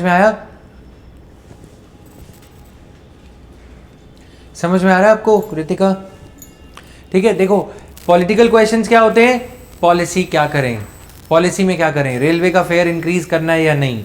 bureaucrat को, administrator को सिर्फ ये बोला जाएगा arguments in favour दो, arguments against दो, कि इंक्रीज करेंगे तो क्या होगा, ठीक, एफिशिएंसी बढ़ेगी. इंक्रीज इतना क्यों करना है, उसके पीछे भी रीज़न बताओ. 5 रुपये पर ट्रिप क्यों इंक्रीज करना है, 3 रुपये क्यों नहीं, उसकी भी कैलकुलेशन वो लेके आएंगे. राइट, अल्टीमेट डिसीजन किसका होगा, नेता का. राइट, फिर एक क्वेश्चन आएगा, रेलवे को प्राइवेटाइज करना है कि नहीं. क्वेश्चन कौन फ्रेम करेगा, पॉलिटिशियन. ठीक है, क्या हुआ कि एक दिन रेलवे एक्सीडेंट हो गया, मान लो, उस पर मीटिंग होगी, तो आप बताओ रेलवे एक्सीडेंट क्यों हुआ. एक तो हो गए इमीडिएट सोल्यूशन की अभी रेस्क्यू कर रहे हैं या कुछ. फिर नेता ने पूछा बार बार ये एक्सीडेंट्स क्यों होते हैं, bureaucrat has to be ready with answer. ठीक, तो बोले सर इसलिए होते हैं, हमारी सैंक्शन स्ट्रेंथ है रेलवेज की 13,64,000 एम्प्लॉयज़, जबकि अब एम्प्लॉयज़ हैं 8 लाख. उसमें गैंगमैन जो रेलवे की ट्रैक को चेक करता है वो, उसमें फिर इतना लंबा रेलवे ट्रैक वो, और हमारा रेलवे ट्रैक पुराना होता जा रहा है वो. फिर पूछा सॉल्यूशन क्या है. सर एक तो ये कि हम रेलवे का टैरिफ बढ़ा सकते हैं, उससे क्या होगा. सर पूरा रेलवे ट्रैक तो नहीं, बट 30% हम एक साल में, अगला 30% 2 साल में, उसके बाद 30% 3 साल में इम्प्रूव कर पाएंगे. दूसरा सॉल्यूशन, सर प्राइवेटाइजेशन कर सकते हैं, उससे क्या होगा. सर 50% एक साल में, अगला 50% 2 साल में इम्प्रूव कर लेंगे. टैरिफ कौन बढ़ाएगा इस केस में, प्राइवेट सेक्टर. पॉलिसी कौन फ्रेम कर रहा है या करवा रहा है. जिस तरह का आंसर दे रहे हो उस तरह का वो क्वेश्चन पूछेगा. राइट, तो ultimately it is in the hands of bureaucrats. तो उस टाइम पे ये सारे डिलेमास फेस करे गए। तो जो हमारे इनिशियल थिंकर्स थे, हमारे लिए गॉडमैन हुए, वो Woodrow Wilson and Frank J Goodnow. Frank J Goodnow ने बुक लिखी पॉलिटिक्स एंड एडमिनिस्ट्रेशन, कौन से ईयर में? 1900 में। इसलिए इन्होंने क्या लिया है? 1900 से स्टार्टिंग लिया है निकोलस हेनरी ने, ठीक। तो अब इन्होंने क्या किया, उन्होंने लोकस और फोकस को डिफाइन करा। लोकस क्या कहा कि कॉन्स्टिट्यूशन, वुडरो विल्सन का एक स्टेटमेंट है ना, जिसमें Woodrow Wilson says it is getting difficult to run the constitution than to frame the one. Constitution बनाना दिक्कत नहीं है, राइट, बना तो फिर भी लोगे, वो अलग बात है कि अगर तुम नेपाल हो तो फिर नहीं बना पाओगे, राइट, ठीक है। कॉन्स्टिट्यूशन बना तो फिर भी लोगे, लेकिन उसको इंप्लीमेंट करना मुश्किल है। फ्रेमिंग दी कॉन्स्टिट्यूशन हमें भी 2 साल लग गए थे, 3 साल, है ना, कॉन्स्टिट्यूशन को फ्रेम करने में। आज तक इंप्लीमेंट हो पाई? नहीं हो पाई। राइट स्पिरिट में थोड़ी हो रहा है। हम क्या कॉन्सेप्ट पढ़ते हैं? Constitutionalism. Constitutionalism helps us ascertain the gap between theory and practice. Theory में जो दे रखा है इंडियन कॉन्स्टिट्यूशन में, उसको हम गीता मान के देखते हैं कि कितना पाप हो रहा है, इन नटशेल, समझ में आया, ठीक है। Constitutionalism helps us measure that thing. तो इन्होंने कहा कि इसीलिए देयर इज अ नीड कि कॉन्स्टिट्यूशन फ्रेम करना is the job of the political scientists, politicians, but running the constitution is getting difficult and that is why we need bureaucracy. But हमने एक line लिखी कि locus was too narrow. They defined the locus very narrowly as the executive side, performing side, implementing side of the polity. सिर्फ ये है ना, जिस वजह से बार बार पब्लिक एडमिनिस्ट्रेशन की एग्जिस्टेंस को ही चैलेंज किया जाता था कि जब हमने क्योंकि उस टाइम पे दिक्कत ये थी, नेपाल वाली दिक्कत थी, कॉन्स्टिट्यूशन बनाना ही बहुत बड़ी बात थी। हमने कॉन्स्टिट्यूशन बना लिया, एक लोकतांत्रिक ढांचे को, टाइम पे इलेक्शन करवा लिए, टाइम पे वोट डलवा ली, और टाइम पे प्रेसिडेंट जो है यूएस में रिजाइन कर रहे हैं, टाइम पे नया प्राइम मिनिस्टर ब्रिटेन में इलेक्ट हो रहा है। यही बहुत बड़ी बात थी, क्योंकि उस टाइम सब कुछ इवॉल्व हो रहा था, है ना। उस टाइम पे अगर कोई ऐसी बात करेगा तो उसे क्या कहा जाएगा? पागल है ये, सनकी है ना, फालतू की बात कर रहा है। हमने कॉन्स्टिट्यूशन बना दिया, टाइम पे इलेक्शन करवा दिए, एक नेता ने खुद ही रिजाइन कर दिया। वरना पाकिस्तान में क्या होता है आज भी, वहां पे जाके बोलो गुड गवर्नेंस, पकड़ के मारेंगे, बोलेंगे हमारे यहाँ चुनाव नहीं होते, तुम्हें गुड गवर्नेंस चाहिए। यही हो जाएगा ना, बात समझ रहे हो। यहाँ पे परवेज मुशर्रफ या कोई नवाज शरीफ या कोई महबूबा जो भी है वहाँ का नाम, ठीक, भुट्टो, राइट, तो वो उनको जिंदा रहने दिया जाए, वही बहुत बड़ी बात है ना। वहाँ पे आर्मी अपने जो बंकर्स हैं वहाँ पे वापस चली जाए, वही बड़ी बात है। अब तुम बोलो वहाँ पे ब्यूरोक्रेसी का एक अलग रोल होना चाहिए, ऐसी थ्योरी झाड़ने लग जाओ, पागल कहेंगे तुम्हें, है ना। पॉलिटिकल साइंटिस्ट तो वैसे ही आड़े हाथों ले लेंगे। वैसा ही वुडरो विल्सन और इनके साथ में हो रहा था। तो इन्होंने क्या कहा, पॉलिटिक्स एडमिनिस्ट्रेशन डाइकोटोमी की तर्ज पे, टच स्टोन पे, फाउंडेशन स्टोन पे क्या किया, पब्लिक एडमिनिस्ट्रेशन को इरेक्ट करने की कोशिश करी, बुनियाद रखने की कोशिश की। समझ में आया? सो पॉलिटिकल क्वेश्चंस है, प्राइवेटाइजेशन करना है कि नहीं, ये ब्यूरोक्रेट डिसाइड नहीं करता ना। हम इस बारे में बात थोड़ी करेंगे, हम तो बस ये सुनते हैं prime minister Modi does this, ठीक है। अब उसको ब्यूरोक्रेट ने सुन लिया, उसको इम्प्लीमेंट करो, बैठ के बोल दिया। मोदी जी का तो ये नहीं पता होता आज रात को क्या बोलेंगे 8 बजे, पता थोड़ी है, मतलब कुछ अनाउंस कर दिया, उसको जाके इम्प्लीमेंट करो। समझ में आया? एडमिनिस्ट्रेटिव क्वेश्चंस हैं, कैसे करना है, क्या करना है, क्या करना है, पॉलिटिकल कैसे करना है। अब मोदी जी ने कुछ सुना दिया कि ऐसे करना है, बस मेरे को तो दुरंतो या वंदे भारत ट्रेन चलानी है, 160 किलोमीटर की स्पीड पे चलनी चाहिए। अब उसको कैसे करना है, एग्जिस्टिंग रेलवे ट्रैक पे पैसे कहाँ से आएंगे वो तुम देखो। अब 8 बजे गए, डिमोनेटाइजेशन कर दी, नए नोट कैसे छपेंगे, आरबीआई का गवर्नर देखे। समझ में आया? तो स्कोप, लोकस, दायरा, स्कोप यही हो गया ना, ब्रैकेट, कितनी 2 ब्रैकेट्स हैं, किस दायरे में काम करेगा।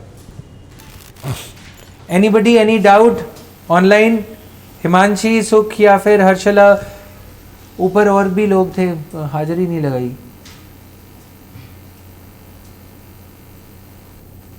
प्रदीप आप कहाँ पे हो? Pradeep you are not visible in comments.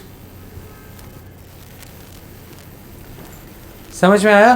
So this is there. Now write down continuity में पॉलिटिकल क्वेश्चन तक लिखा है. Right. The overriding priority during this era was to first carve out a distinct locus. The overriding priority during this era was to first carve out a distinct locus. To first carve out a distinct locus, that is the distinct field of inquiry. A distinct locus.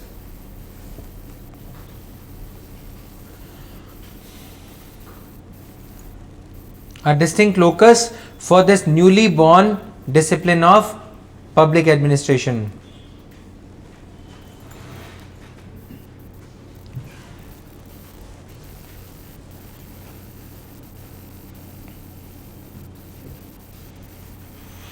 For this newly born discipline of public administration, confining it to executive branch only.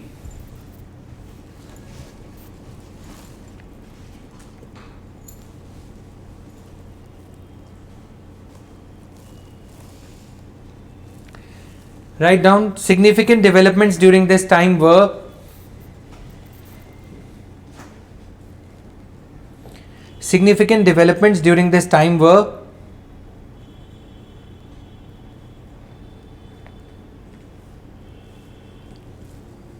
next line में number 1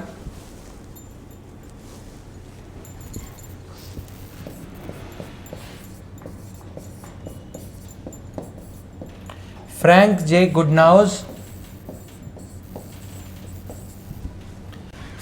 Goodnough's book. Frank J. Goodnough's book, Politics and Administration.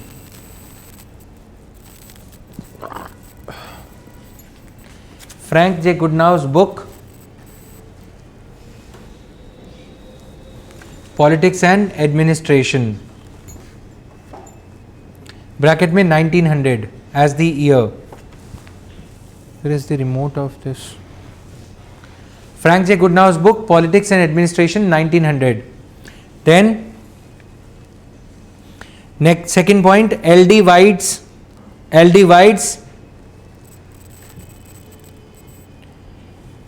inverted commas, L.D. White's inverted commas में Introduction to the Study of Public Administration. Introduction to the Study of Public Administration. All right.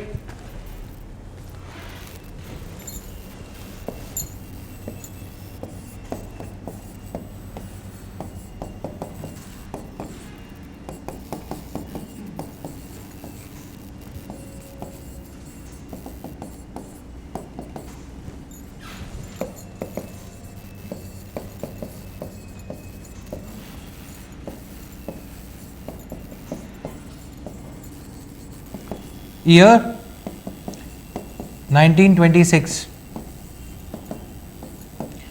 अब इसके आगे लिखोगे 1926 के आगे dash the first dedicated book, the first text book devoted to the field.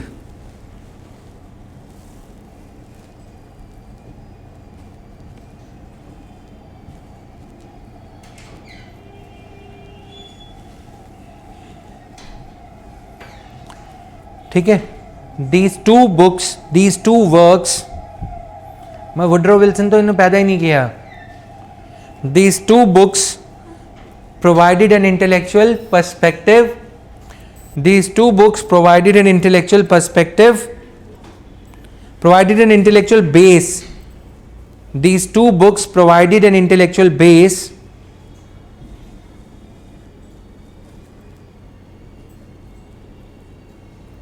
These two books provided an intellectual base for public administration's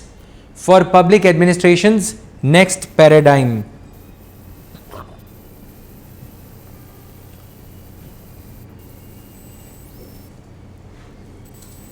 friendly good now की first book नहीं थी, friendly good now की, वो भी तो public administration and वो तो विवाद पे बात कर रही थी ना, डेडिकेटेड यही थी ना, वो पॉलिटिक्स एंड एडमिनिस्ट्रेशन में बंटवारा करवा रही है। अब बंटवारा वाला फेज 1900 से 1926 आते आते डेडिकेटेड बुक आ गई, introduction to the public administration. Dichotomy वाला फेज था, बट इसके बाद क्या हुआ, डाइकोटमी वाली चीज़ थोड़ी सी हटने लग गई। लास्ट स्टेज में आते आते introduction to the study of public administration आ गया। अभी तक क्या काम चल रहा था, पॉलिटिक्स एंड एडमिनिस्ट्रेशन वाला ही काम चल रहा था। शुरू हुए 1900 से पॉलिटिक्स एंड एडमिनिस्ट्रेशन में डिस्प्यूट कर रहे हैं। इट्स लाइक एक बुक है इंडिया एंड पाकिस्तान 1900 में, फिर 1926 आते आते एक बुक आ गई इंट्रोडक्शन टू इंडिया, तो मतलब इंडिया एक अलग कंट्री हो गया ना, वो वाली चीज़ है। समझ में आया? पैराडाइम का मतलब होता है स्टेज, स्टेजेस होती है ना, पैराडाइम उसको बोलते हैं। डाइकोटमी मतलब डिवाइड, डाइकोटमी का मतलब होता है division between the two phases और स्टेजेस, राइट? क्लियर?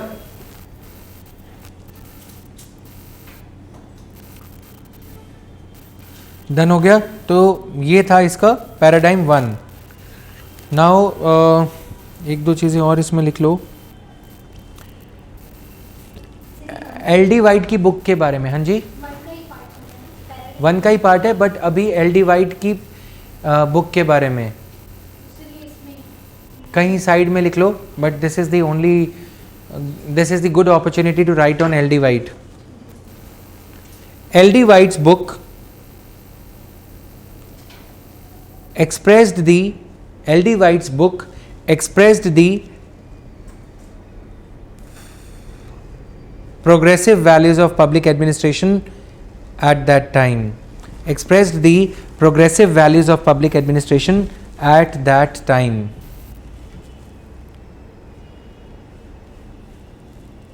Dash. क्या प्रोग्रेसिव वैल्यू? डैश। समझ में आया? क्या progressive value? Partition politics, partition PARTISAN, partition politics should not intrude on administration.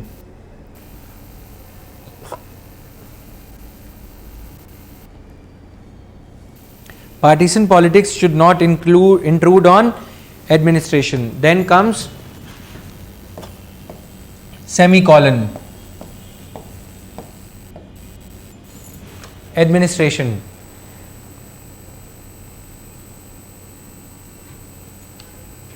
The mission of public administration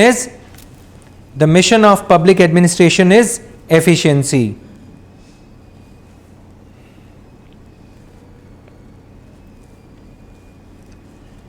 Mission of public administration is efficiency.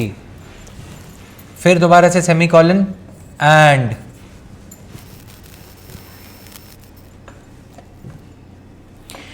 administration in general is capable of becoming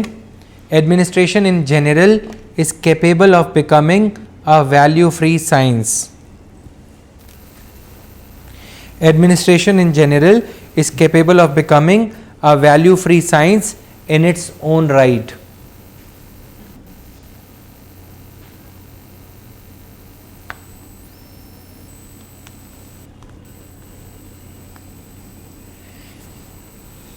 Administration in general is capable of becoming a value-free science in its own right. Politics क्या है? Value, welfare, बेचारा. Administration क्या है? सबके लिए बराबर. समझ में आया? सो वो चीज़ है, ठीक है।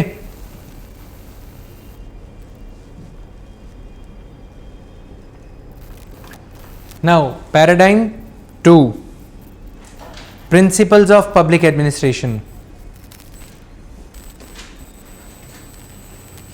Principles of public administration.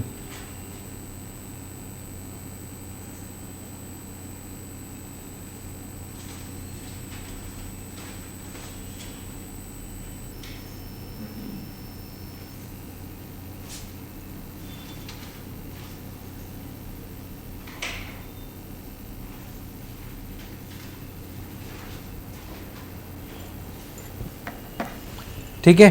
Now era of principles, years कौन बताएगा? 1926 से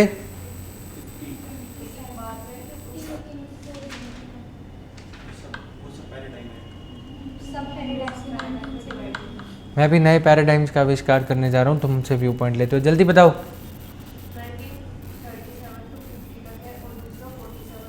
1926 से ये कौन सा होगा? 1930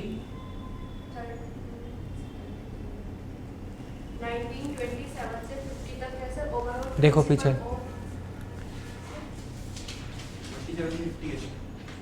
इसके बीच में जो 3 फेजेस हैं वो बताओ. हाँ 37 तक.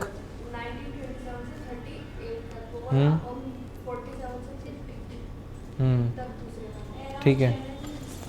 हाँ ठीक है, लिखो अभी प्रिंसिपल्स, एरा ऑफ प्रिंसिपल्स. इसको हम सिंगुलरली लिखेंगे, ठीक है, एक ही में लिखेंगे, उसमें डिवाइड नहीं करेंगे.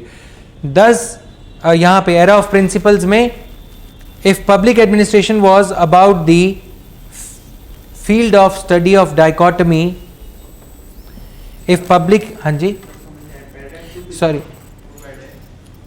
Paradigm 2 principles of public administration. अभी लिखोगे प्रिंसिपल्स ऑफ, हाँ थर्ड करवा दिया था. अब यहाँ पे लिखोगे 19, समझाने, अभी लिखो 1927 से 1937. 50 तक नहीं, 1927 से 1937 लिखो, वही स्कीम ठीक रहेगी. एरा ऑफ चैलेंजेस नहीं, अभी प्रिंसिपल्स ऑफ पब्लिक एडमिनिस्ट्रेशन 1927, इन 1927 से 1937 लिखो.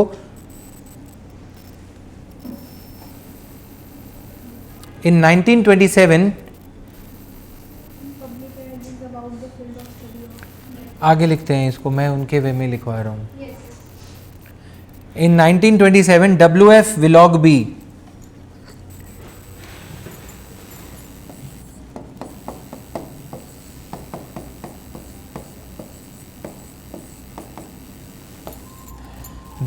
Willoughby's book, W.F. Willoughby's book Principles of Public Administration appeared as the second full-fledged text in the field. Appeared as the second. This was pointed out by Waldo, right, Pradeep?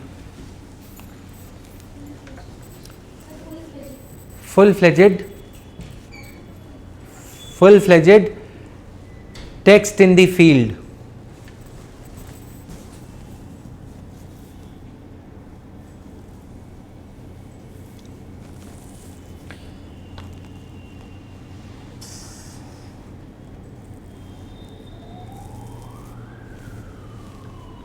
Done? So the status of public administration soared.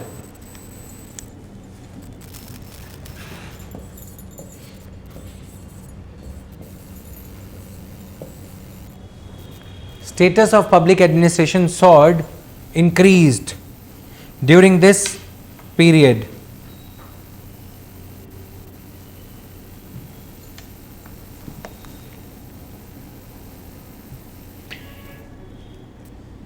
It was at its reputational zenith. ये Nicholas Henry की book में ही जो word है वही मैं लिखवा रहा हूँ. It was at its reputational zenith, मतलब पीक पे होना.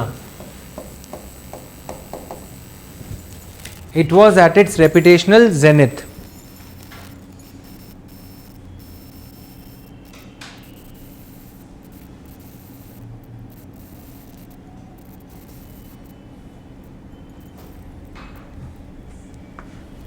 Done? Now, if paradigm 1 was about the field of study of this dichotomy, full stop. If paradigm 1 was about the field of study of this dichotomy,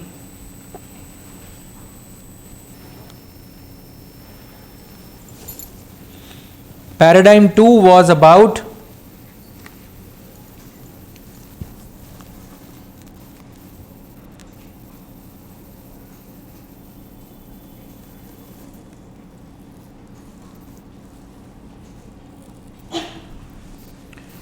Paradigm 2 was about what value addition it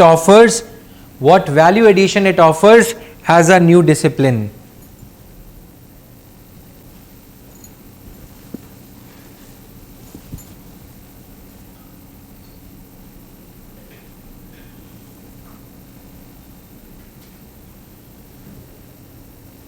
समझ में आया? ठीक है, अब ये जो development हो रही थी ये प्योरली अमेरिकन पर्सपेक्टिव से हो रही थी. लिख लो कहीं पे, this development paradigm 2 was purely on the basis of on the American progressive tone.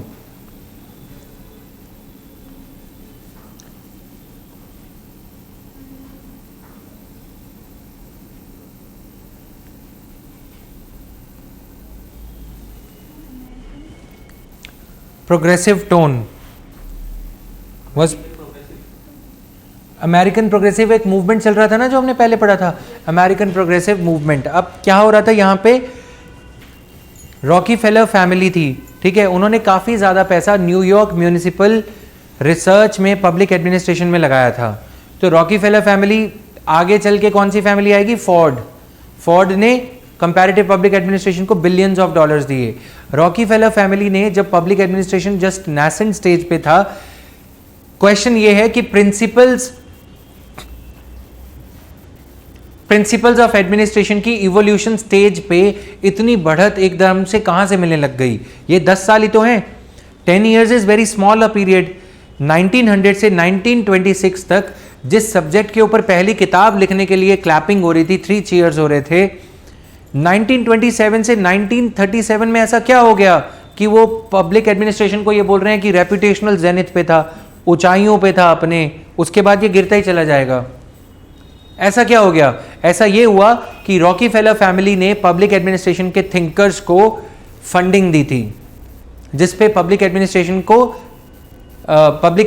Thinkers को और प्रैक्टिशनर्स को, यानी कि ब्यूरोक्रेट्स को, एडमिनिस्ट्रेटर्स को कॉन्फिडेंस मिला और पेपर्स पब्लिश होने लगे. अब ज़्यादा पेपर्स पब्लिश होने लग जाएं तो क्या होगा? बाबा रामदेव, समझ रहे हो, पॉपुलर हो गए ना, पॉपुलैरिटी मिल गई. मोदी जी को देख लो, किसी के ऊपर ज़्यादा इश्तिहार या रिसर्च होने लग जाए. फिर पब्लिक एडमिनिस्ट्रेशन उस टाइम पे जो अमेरिकन प्रोग्रेसिव मूवमेंट जो चल रहा था उस टाइम पे, उस अमेरिकन प्रोग्रेसिव मूवमेंट के टाइम पे काफ़ी ज़्यादा रिसर्च और ये सब चल रही थी. अमेरिकन प्रोग्रेसिव मूवमेंट कहाँ से स्टार्ट हुआ? जो स्पॉइल सिस्टम था कि उस टाइम पे प्रेसिडेंट को मार दिया, करप्शन बहुत ज़्यादा हो रही थी. तो अब ये था कि उन अगले राष्ट्रपतियों ने ये कहा, अगले प्रेसिडेंट के चुनाव लड़ने वाले ने ये कहा कि this movement is the movement of American progressivism या अमेरिकन प्रोग्रेसिविटी. अब अमेरिका प्रोग्रेस करेगा, बड़े बड़े ऐसे लारे दिए गए, अच्छे दिन आएंगे टाइप्स, ठीक. तो पबेड में रिसर्च बढ़ने लग गई.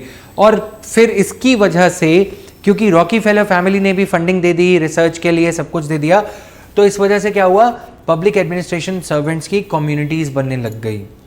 सिविल सोसाइटी होती है ना, मतलब all India IAS community pressure group type, मतलब समझ रहे हो, all India association of IAS officers, IPS officers, associations बनती है ना.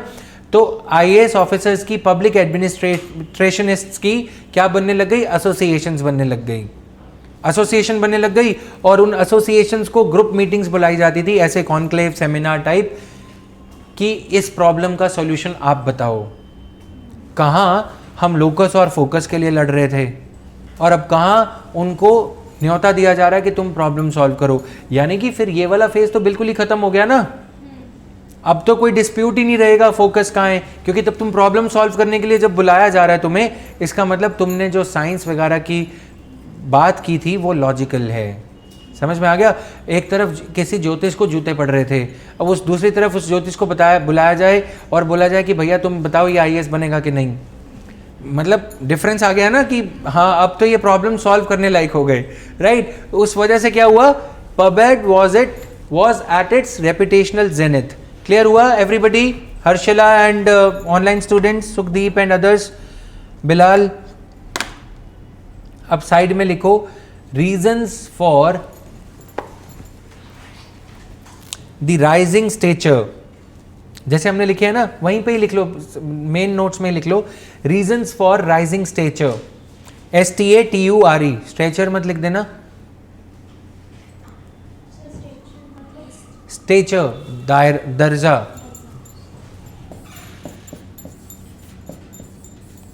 इसलिए मैंने बोला स्ट्रेचर मत लिख देना, क्यों, स्ट्रेचर का मतलब है लंबा पड़ गया bed, right. So reasons for rising stretcher,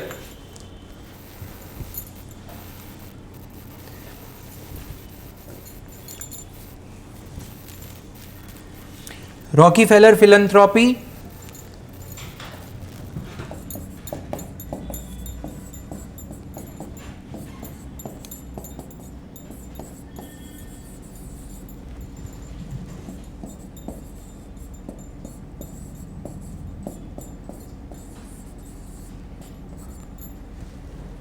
philanthropy, Rockefeller philanthropy, right.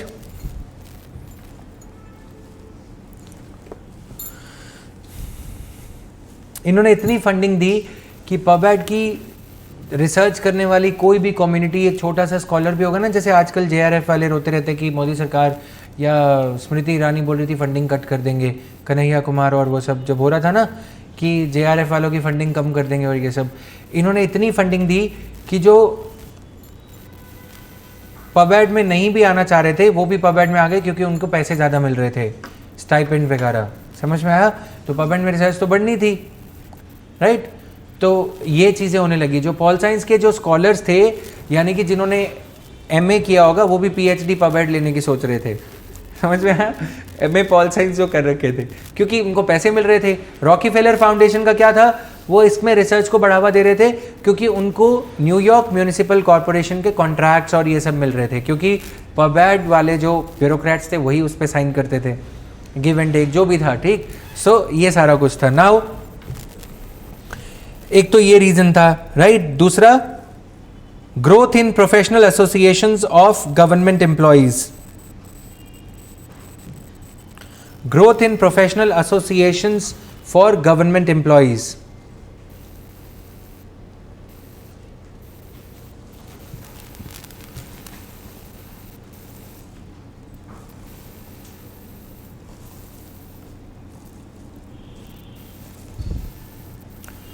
Done. अब लेट 1920s तक आलम ये था कि 30 to 40 universities public administration course offer कर रही थी। हमारे यहाँ पे क्या होता है कि यूनिवर्सिटी में कोर्स चलता रहता है, चाहे कुछ भी हो, कितने भी स्टूडेंट्स हों, लेकिन वहाँ पे वो कोर्स की वायबिलिटी देखते थे। वहाँ पे उस टाइम पे भी यूनिवर्सिटीज़ प्राइवेट फंडिंग से चलती हैं। इंडस्ट्री और करिकुलम में, इंडस्ट्री की रिक्वायरमेंट में और थियोरी में, करिकुलम में एक क्लोज रिलेशनशिप होता है। IIT में वहाँ पे वही पढ़ाया जाएगा जो इंडस्ट्री को चाहिए, फोर्ड फाउंडेशन को चाहिए, इसलिए फोर्ड फाउंडेशन पैसा देगी, इसलिए रॉकीफेलर फाउंडेशन पैसा देगी, क्योंकि जो थियोरी पढ़ाई जा रही है वो थियोरी से जो बच्चे निकलेंगे वो उनके अच्छे एम्प्लॉयज़ बनेंगे। हमारे यहाँ क्या है, अपना अपना देख लो, हमारे सरकार की कोई गारंटी नहीं है, राइट। मतलब वो एक कार्टून चल रहा था ना, सब अपना अपना देख, जब ऑक्सीजन की कमी हो गई थी, सब अपना अपना देख लो, मैं तो योगा कर रहा हूँ।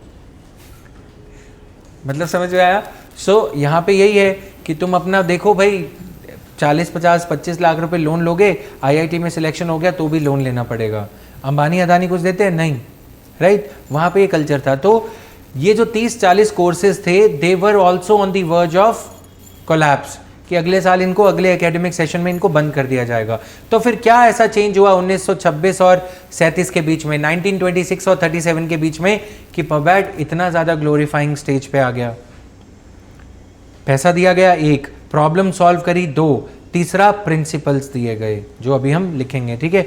सो ये सारे रीजंस थे which fed into the growth of this thing.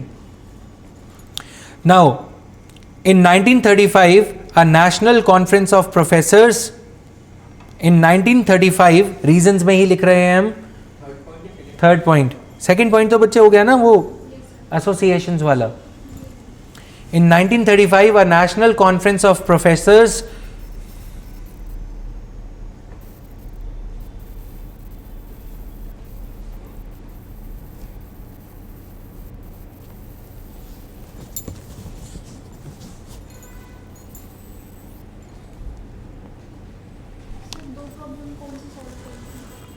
दो रीजंस, फंडिंग दी, फिर दो प्रॉब्लम सॉल्व करी। दो नहीं बहुत सारी प्रॉब्लम सॉल्व करी। जो पब्लिक एडमिनिस्ट्रेशन, जो उस टाइम के गवर्नमेंटल डिलेमास थे उनको सॉल्व करा।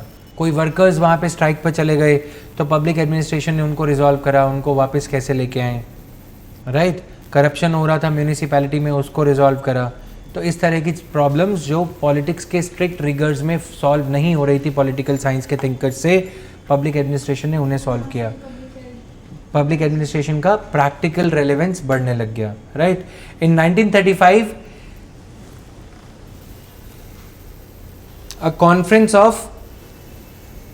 a national conference of professors produced a report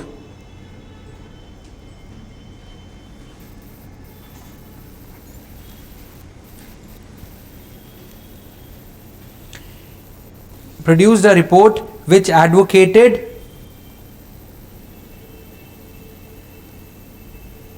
a university wide approach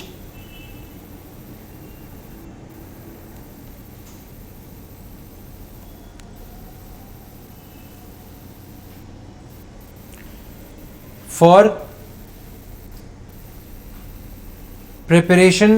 exclusive preparation for public service, exclusive preparation for public service।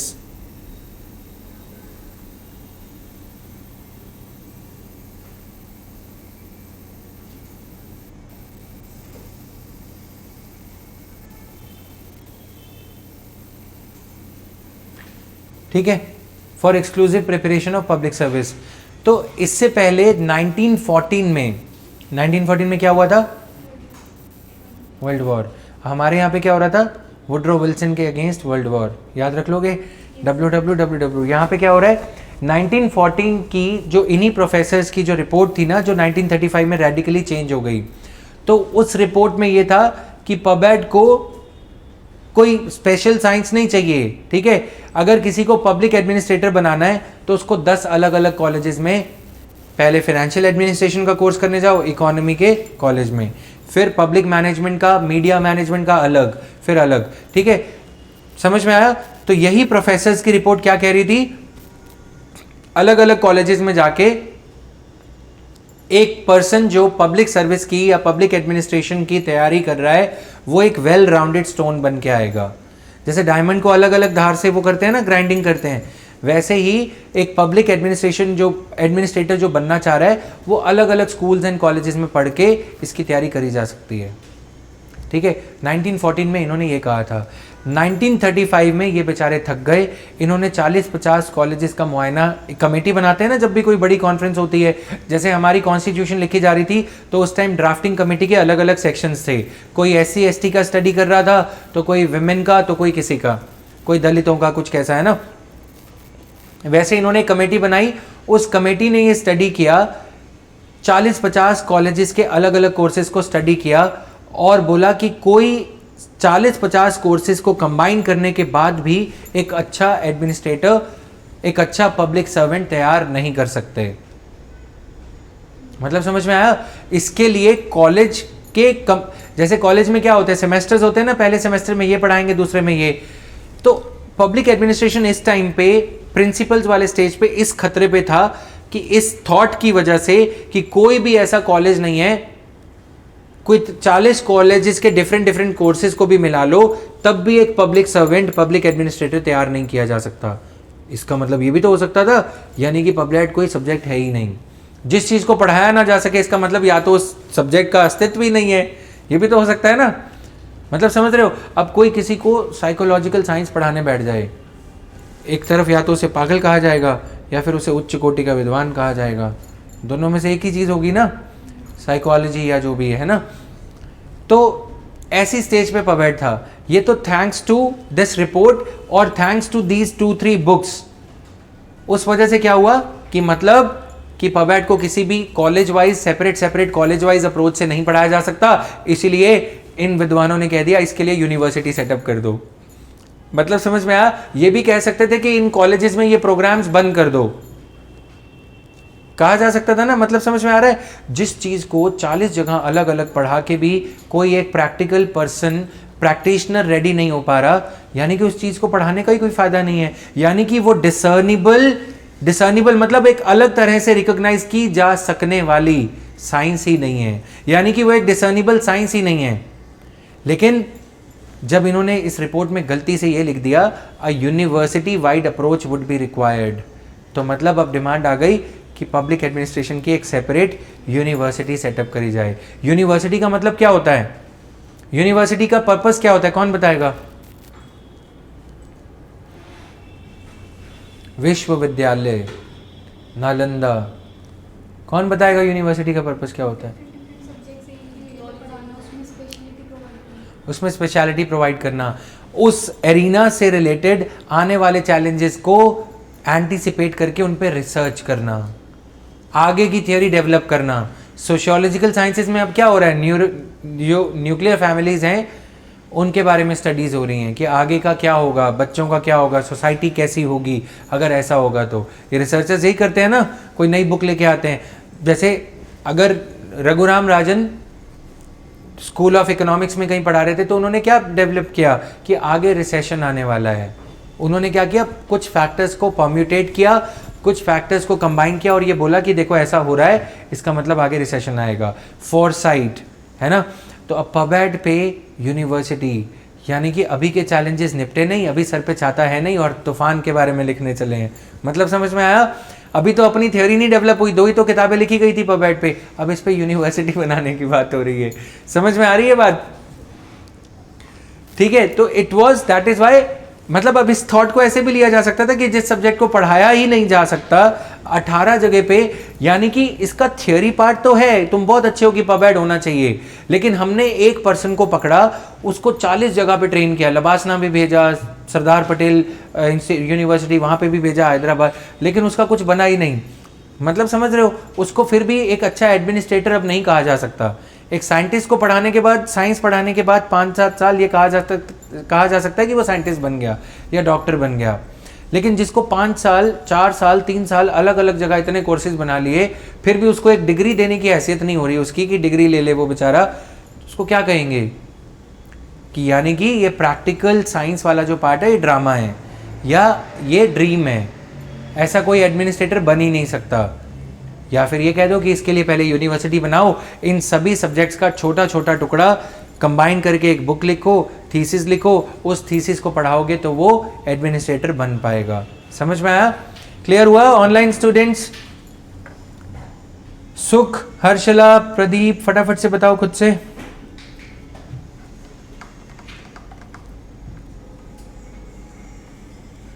Done? Now write down paradigm 2 continuity में आगे theoretical part जो इसका है।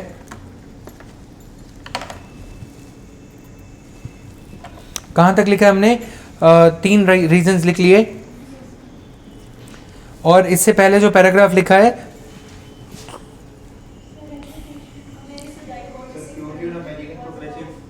उससे पहले what value addition it offers as a new discipline, इसके बाद क्या लिखा है?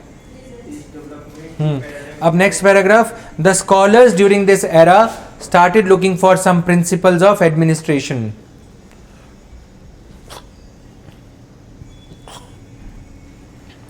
The scholars during this era started looking for some principles of administration. Started looking for some principles of administration so that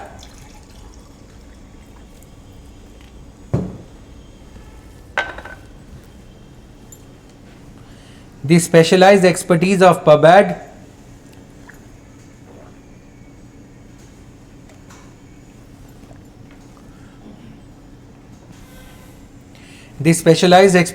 PubAd could come to the forefront.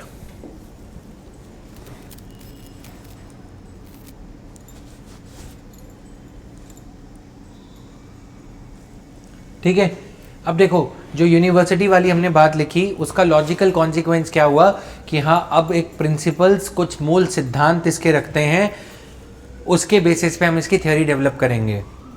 ठीक है, तो अब यहाँ से सिचुएशन अपटर्न लेने लगा, ऊपर की तरफ रेपिटेशनल जेनिथ वाली तरफ जाने लगा कि अब एक नीड है इसके प्रिंसिपल्स को एडवोकेट करने की। प्रिंसिपल्स दो, तब हम बोलेंगे कि ये प्रिंसिपल्स में a bit of management, a bit of sociology, जो भी चीज़ पब्लिक को अच्छे से एडमिनिस्टर करने के लिए चाहिए। इकोनॉमिक्स की नॉलेज चाहिए, फाइनेंसेस की, यस। सोशियोलॉजी की चाहिए, यस। एंथ्रोपोजेनिक बैकग्राउंड पता होना चाहिए कि ये ट्राइब्स हैं या क्या हैं, तभी उनको गवर्न कर पाओगे, यस। तो इन सभी सब्जेक्ट्स को मिक्स कर दो और एक इनके प्रिंसिपल्स लेके आओ, राइट। प्रिंसिपल्स क्या होंगे?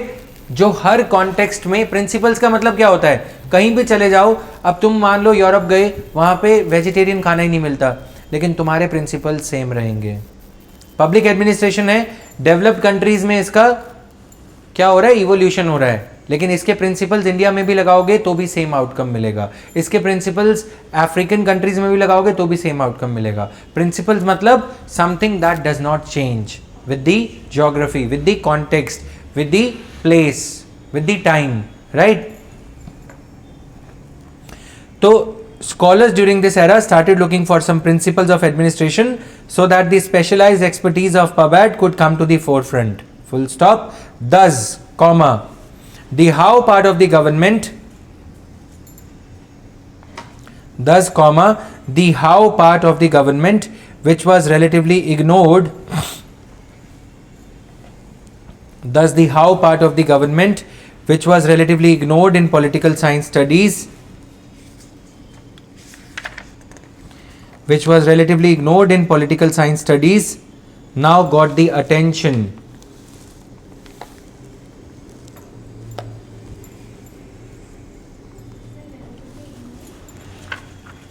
Now got the attention. Which was relatively ignored in political sciences, now got the attention.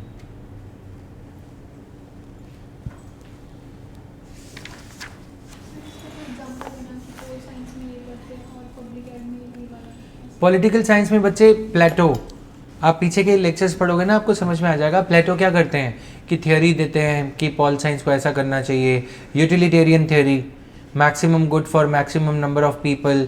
वो सिर्फ थियोराइज करके, पॉलिटिशियन क्या करता है कि गरीबों में राशन बांटो। कैसे बांटो? बोले सबको बराबर बांटो, लेकिन कैसे? समझ में आया? अब पॉलिटिकल साइंस क्या कह रही है? Equality before law. पबेट क्या कह रहा है? How to bring about equality before law. करेगा कौन? इक्वालिटी। समझ में आया? पुलिस वाला क्या करेगा? जब सब लोग हलवा बट रहा है मान लो, या राशन बट रहा है, तो पुलिस वाला सबको क्यू अप करेगा कि सब लाइन में हो जाओ, बारी बारी से लो, ठीक। और राशन वाला पीछे कौन करेगा? एसडीएम या पीडीओ जो भी है, पब्लिक डिस्ट्रीब्यूशन ऑफिसर या पीछे जो भी लगा हुआ है, वो क्या करेगा?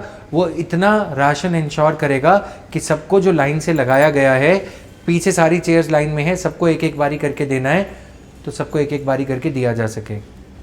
समझ में आया? मेरा काम क्या है? मेरा, मान लो अगर मैं पॉलिटिकल साइंस से हूँ या मैं एक पॉलिटिशियन हूँ, स्टेज पर खड़े होकर लेक्चर देना, चेयर्स को क्यू अप करना, लाइट टाइम पे आए, कैमरा टाइम पे चले, ये किसका काम है? प्रशासन का, एडमिनिस्ट्रेशन का। समझ में आया? So this is there now and the search was launched,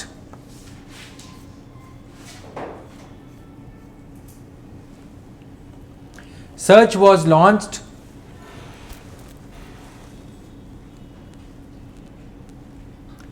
thereby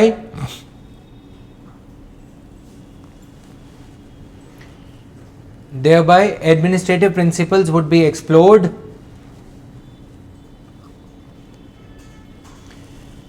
thereby administrative principles would be explored and propounded.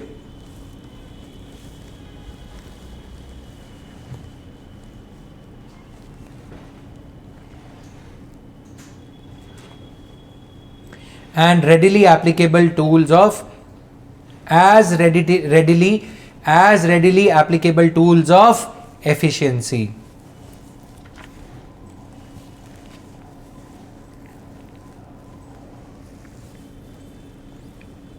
As readily applicable tools of efficiency. Full stop. Thus in this era, the emphasis was on focus of public administration.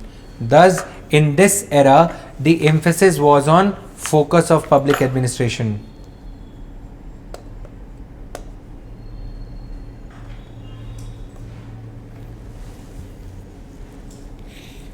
Done? Full stop. In this context, it is often said that in this context, it is often said that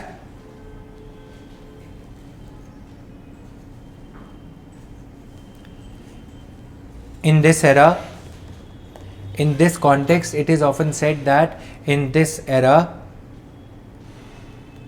inverted comma start, the public administration, the public aspect of public administration, the public aspect of public administration was almost ignored.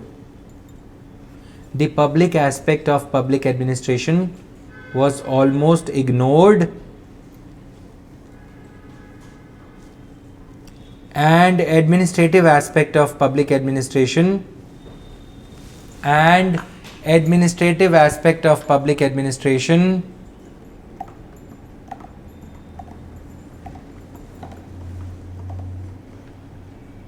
became the focus.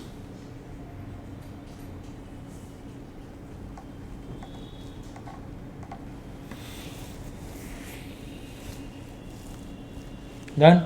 Full stop. Concluding line for the day. Thus, comma, the focus entirely shifted to efficiency. Thus, comma, the focus entirely shifted to efficiency. Thus, the focus entirely shifted to efficiency under the influence of principles.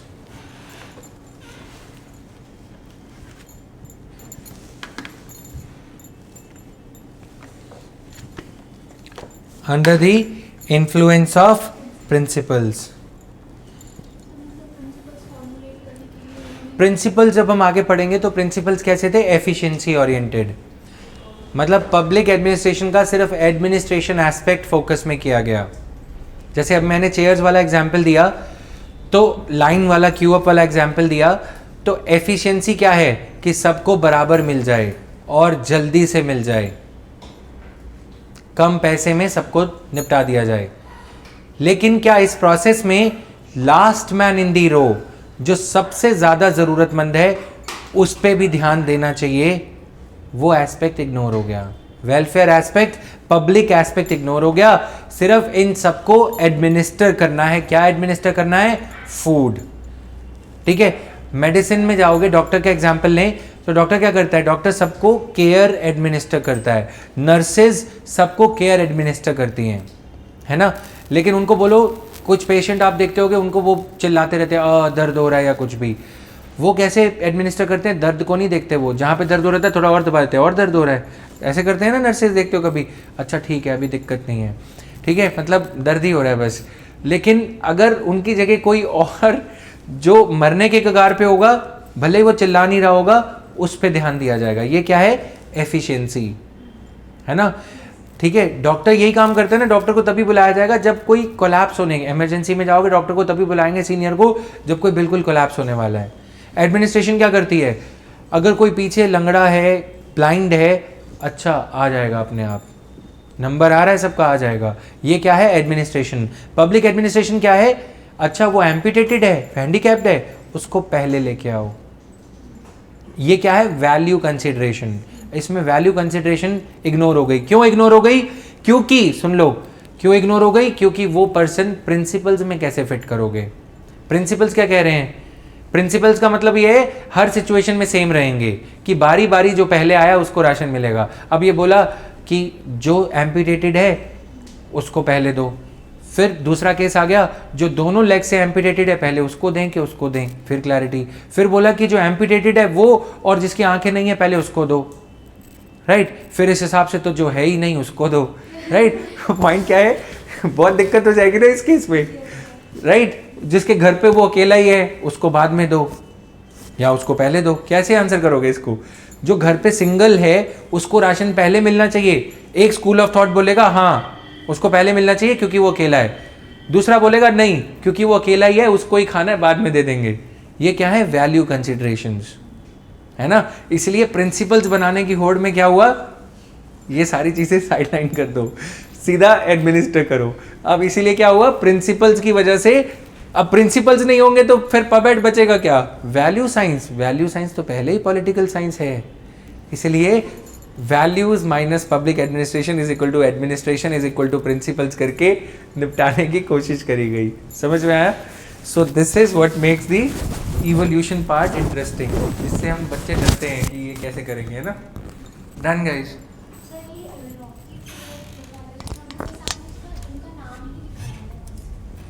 आप exam में ये लिखोगे रॉकीफेलर family जो है उन्होंने काफ़ी funding की थी, ठीक है?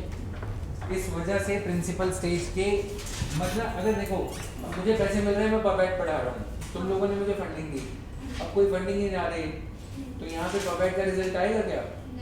नहीं आएगा। मतलब समझ रहे हो कि पॉल साइंस ही चलता रहेगा, समझ रहे हो ना? प्रैक्टिकली भी वही हो रहा है, तो इसीलिए इट्स ऑल अबाउट फंडिंग। अब मान लो कि कल को कोई फन अकेडमी धन अकेडमी आ जाए, बोले कि जतिन तुम पबेट पढ़ाओ और 1 करोड़ दे रहे हैं, तो यहाँ पे पबेट ही पबेट हो जाएगा, पूरे बोर्ड सब कुछ लग जाएगा और रिसर्च पेपर निकालने के लिए टीम लगाई देंगे। It's all about funding. तो प्राइवेट फंडिंग वहाँ पे काफ़ी अच्छे से मिल रही थी उस टाइम।